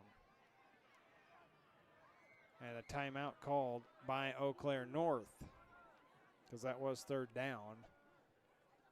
So 4th down and 16 coming up. So we have volleyball action for you against Onalaska coming up on Tuesday right here on the YouTube channel. We'll have more interviews for you next week. Nami is going to be with me for the volleyball game as well, or volleyball match, I should say, and then Central going up to Eau Claire to face Memorial next Friday. We'll be bringing you that one here on the YouTube channel. Hopefully we will not have the issues we had tonight prior to starting the broadcast. I've been working with this computer for the last 2 weeks, and this week I had everything set up properly, ready to go last night, even test streamed it. And then as we were getting ready to start the broadcast, issues, and more issues. But we got on. That's the good thing. You heard the pregame. We got our sponsorship ads. I hear they're a little bit louder than what I am, so we'll make sure to adjust the volume on things coming up next week. But overall, it sounds like we've had a successful kind of trial run for football as we start off the year. Oh, no, the snap way up and over Alvarado's head. And actually, he could gather himself and punt it, and he does. And it's caught right at the 32-yard line by who was supposed to be blocking Pruitt. And that's where Eau Claire North will take over. And credit Alvarado not giving up. And he figured out right as he turned to look, there's nobody there pressuring him. 7:19 to play here in the 4th quarter, the money quarter as I call it. McCracken and the Huskies, they got to get something quickly. They need a big strike play. Haven't really had it all game. Biggest gain of the day was 35 yards, and it came on the 4th play of the game. That was by Olson's rush. He'll take a handoff this time. He is going nowhere. Possibly a yard. Great tracking there. Shepard. Oh, Kleinert and George in on the tackle, pardon me. Yeah, 1 yard. That's it for Olson. He has been corralled for much of the game. Kleinertz. Man, we've called his name a lot too. 2 wide receivers on the far side, 1 on the near. But you got to believe that Eau Claire North's going to take a shot deep sometime. But the safety help is out there for the Central Riverhawks. And McCracken, this is his first carry of the game. He loses a yard. Thompson in on the stop.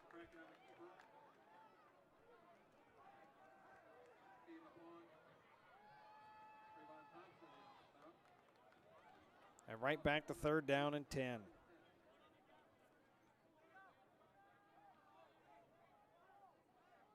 Aside from that 35 yards, play of 14.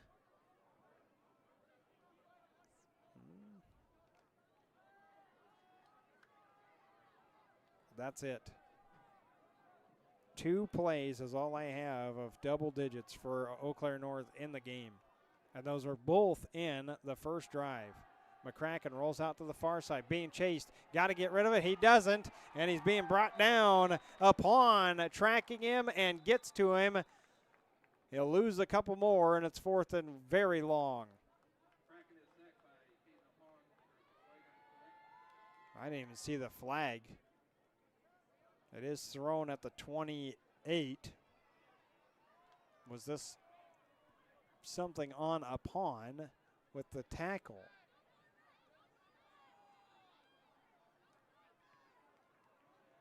Official hasn't made a ruling yet.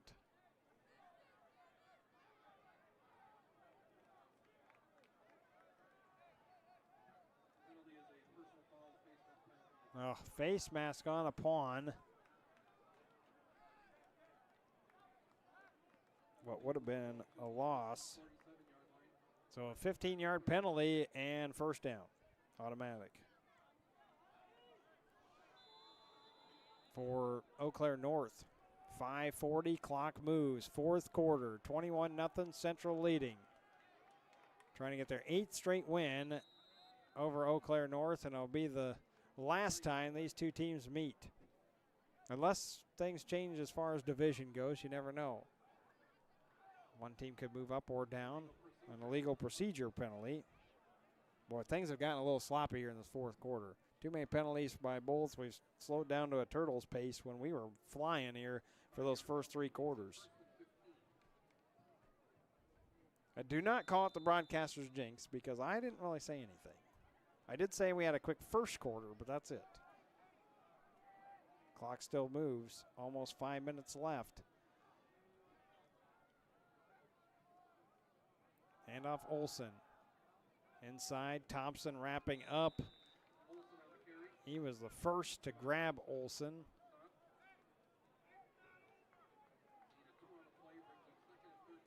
Hardy also in there. Just 2 yards after the penalty. Upon's face mask gave Eau Claire North an automatic 1st down. 2nd down and 13 after that procedure penalty. Backed the Huskies up. Get 2 by Olson.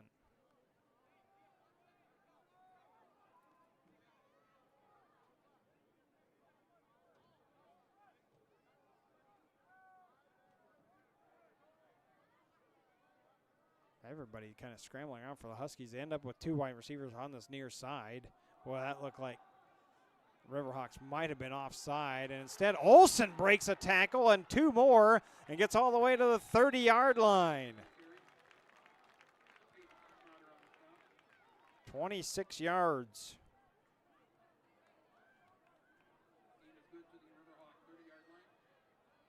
So Olson, who had been really stopped for much of the game after that first initial surge of 35, the first drive, as we talked about, gets a big one there of 26 and a 1st down.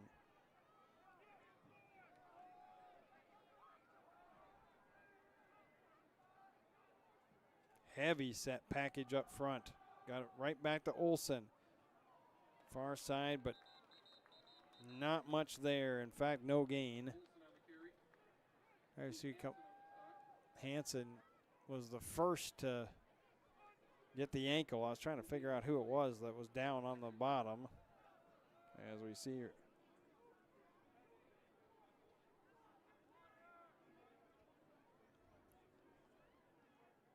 You have to get a clarification on.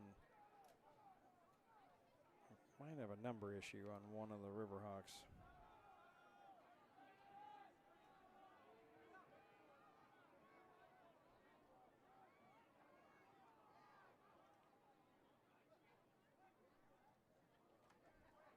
McCracken and everybody moving. There's no whistle. Was that a live ball?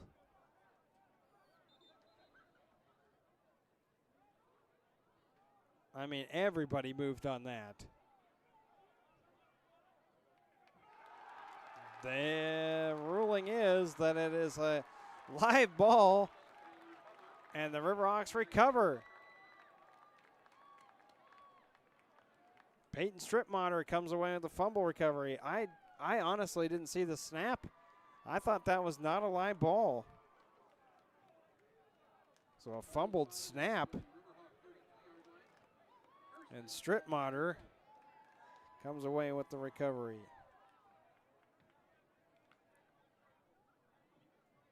Fumble by Olson to start the game. Hardy recovered that. Snap hit Johnson back in the first quarter, or that was the second quarter. Upon recovered.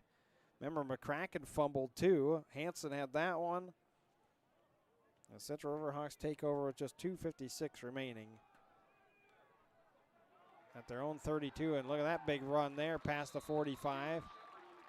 And Shepard picking up a big run.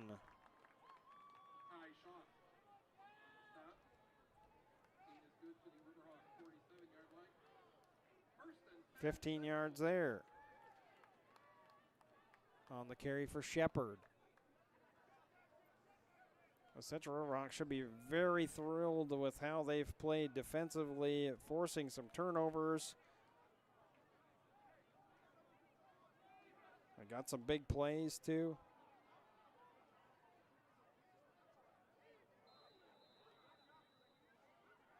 What in the world is going on there?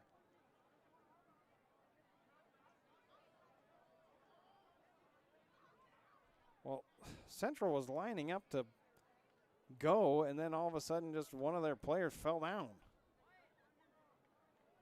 I don't know. This is the fourth quarter to remember here. Had some penalties. We got guys just falling over. Are we on the replacements too? Is this a movie? I don't know what's going on. 21-0 is the score, though. Central Riverhawks leading. Had an offensive lineman just go down. That is Colton Dunn, who's coming off. I think he was hurt, and he was trying to figure out how to get the trainer out.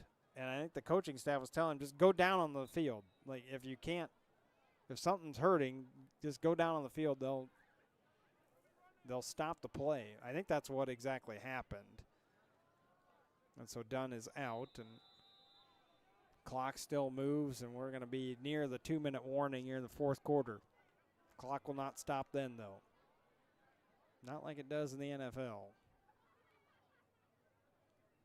which I know preseason football is taking place. College football will be near. There's a kind of a bobbled exchange at the time, and Herlitzky reverses field. You always got to wonder about a hold when getting all the way on this near hash mark and goes back towards the middle. Somebody usually grabs the jersey.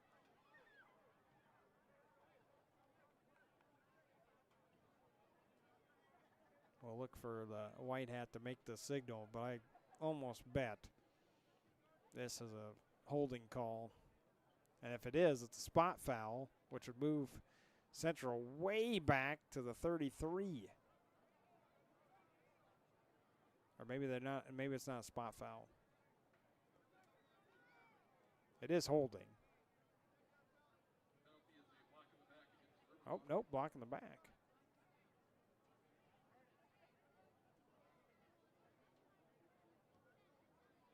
I think they're trying to figure out where this should be marked.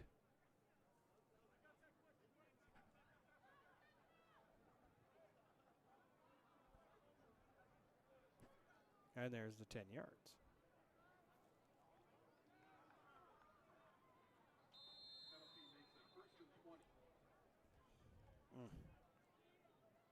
10-yard penalty there. And then clock has stopped. I'm not sure what's happening. Resetting a clock. Don't they know we had an 8 o'clock kickoff? Just let that clock move. 21 to nothing. We got the clock stopped at 1:49. I think they're trying to get it to 1:50. I know 1:55. Okay. Anise has been all over that score bug all night. Got everything rolling. You'll be with us again next week too, right? All right. She shakes her head. I know you can't see her right now on the screen, so I'm letting you know she did shake her head. She will be with us. Good run there. That's by Rudrud. Central Riverhawks just trying to end this ball game.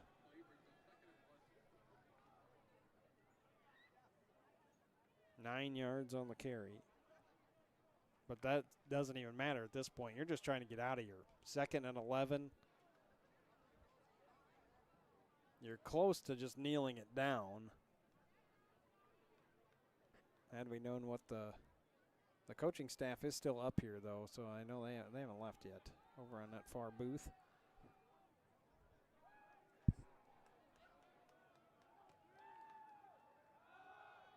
Another handoff to Rudrud. Gobbled up after a gain of about 3. So let's recap things as we're nearing the end of our ball game. We're not going to stay on here for a long post game. We had some issues with our halftime stats. Something was plugged in wrong. I looked them back, but it didn't look right to me.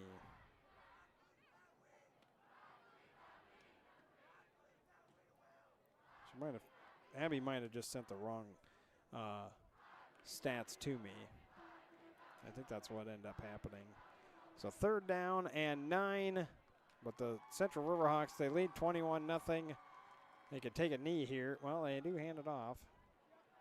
And Shepard blows through everyone to the 33-yard line. 19 more. 1st down. Game's over. So the Central Riverhawks and Eau Claire North, the rivalry ends at 21-0, and the Central Riverhawks win the last 8 meetings between these two teams. Tonight shut them out 21-0. It started with that fumble by Olson. Eau Claire North had a good drive going, got inside the 5. And remember, they scored on the 8th play. However, that was pulled back by a penalty. The very next play, Olson fumbled and Hardy recovered. Central really didn't do anything with it then. 3 and out. Eau Claire North had the ball again at the Central Riverhawks 37. 4th down failed, so turnover on downs. Central took over at their own 28-yard line. They took the ball all the way down inside the red zone, but a turnover on downs. And then Eau Claire North had that snap after 8 plays, the snap that hit Johnson upon recovered. Central took over at the Eau Claire North 30, had plays of 13, 11, then pay dirt. 6-yard run by Alvarado made it 7-0. A forced fumble. McCracken fumbled. Hanson recovers on the 3rd play of the next drive for the Huskies. And right before halftime, just 20 seconds left, Alvarado hit Pulma for an 8-yard touchdown pass. PAT was no good. Halftime score was 13-0. That drive ended up with a pass interference call that kept the drive alive for the Central Riverhawks. Otherwise, they were looking at a 4th down. Central got the ball back to start the second half, and despite getting a couple of first downs, they end up punting. Eau Claire North, they had a turnover on downs. Then Central hit 2 big plays back-to-back at a 2-yard run, but then 35 yards from Alvarado to Pulma, followed by the 18-yard touchdown pass to Meyer. Alvarado hit him for 21-0. We had a couple of punts. We had too many penalties to count in the second half, and then the fumbled snap kind of ended the things for the Eau Claire North Huskies. They fall to 0-1. They will host Logan coming up. I have that game scheduled of the 24th. I hope that is correct because that's what I wrote down. We will be at Eau Claire Memorial next Friday for Eau Claire Memorial hosting the Central Riverhawks. Again, we'll have more interviews coming up. They will start taking place again either Monday or Tuesday. And then we have volleyball taking place for you coming up on Tuesday as well. Volleyball versus Onalaska, 7 o'clock. Again, we'll have the VR game. No play-by-play for that, but we will have play-by-play of the varsity game. That's slated to start at 7 p.m. Mr. Ambrose talked about the girls' tennis invite. Huge event. Starts at 1 o'clock. There's like 6 places you can go and watch tennis starting on tomorrow and then also on Saturday. Volleyball has a scrimmage at Logan on Saturday at 10 a.m. Girls golf's back at it on Tuesday. Girls tennis has a quad on Tuesday. Boys soccer starts their season versus Reedsburg. That's 5 to 7 on Tuesday as well. And then the volleyball team versus Onalaska. Our first volleyball match coming up on Tuesday. So the high school football season for the Central Riverhawks starts with a W, 21-0. Again, thank you to all of our great sponsors that are helping us out throughout this season. For everybody here, Anissa and Ray helping us out. For myself, I'm Joel McCall. Thank you so much for tuning in here on the Central Riverhawks YouTube channel. Good night and have a great weekend.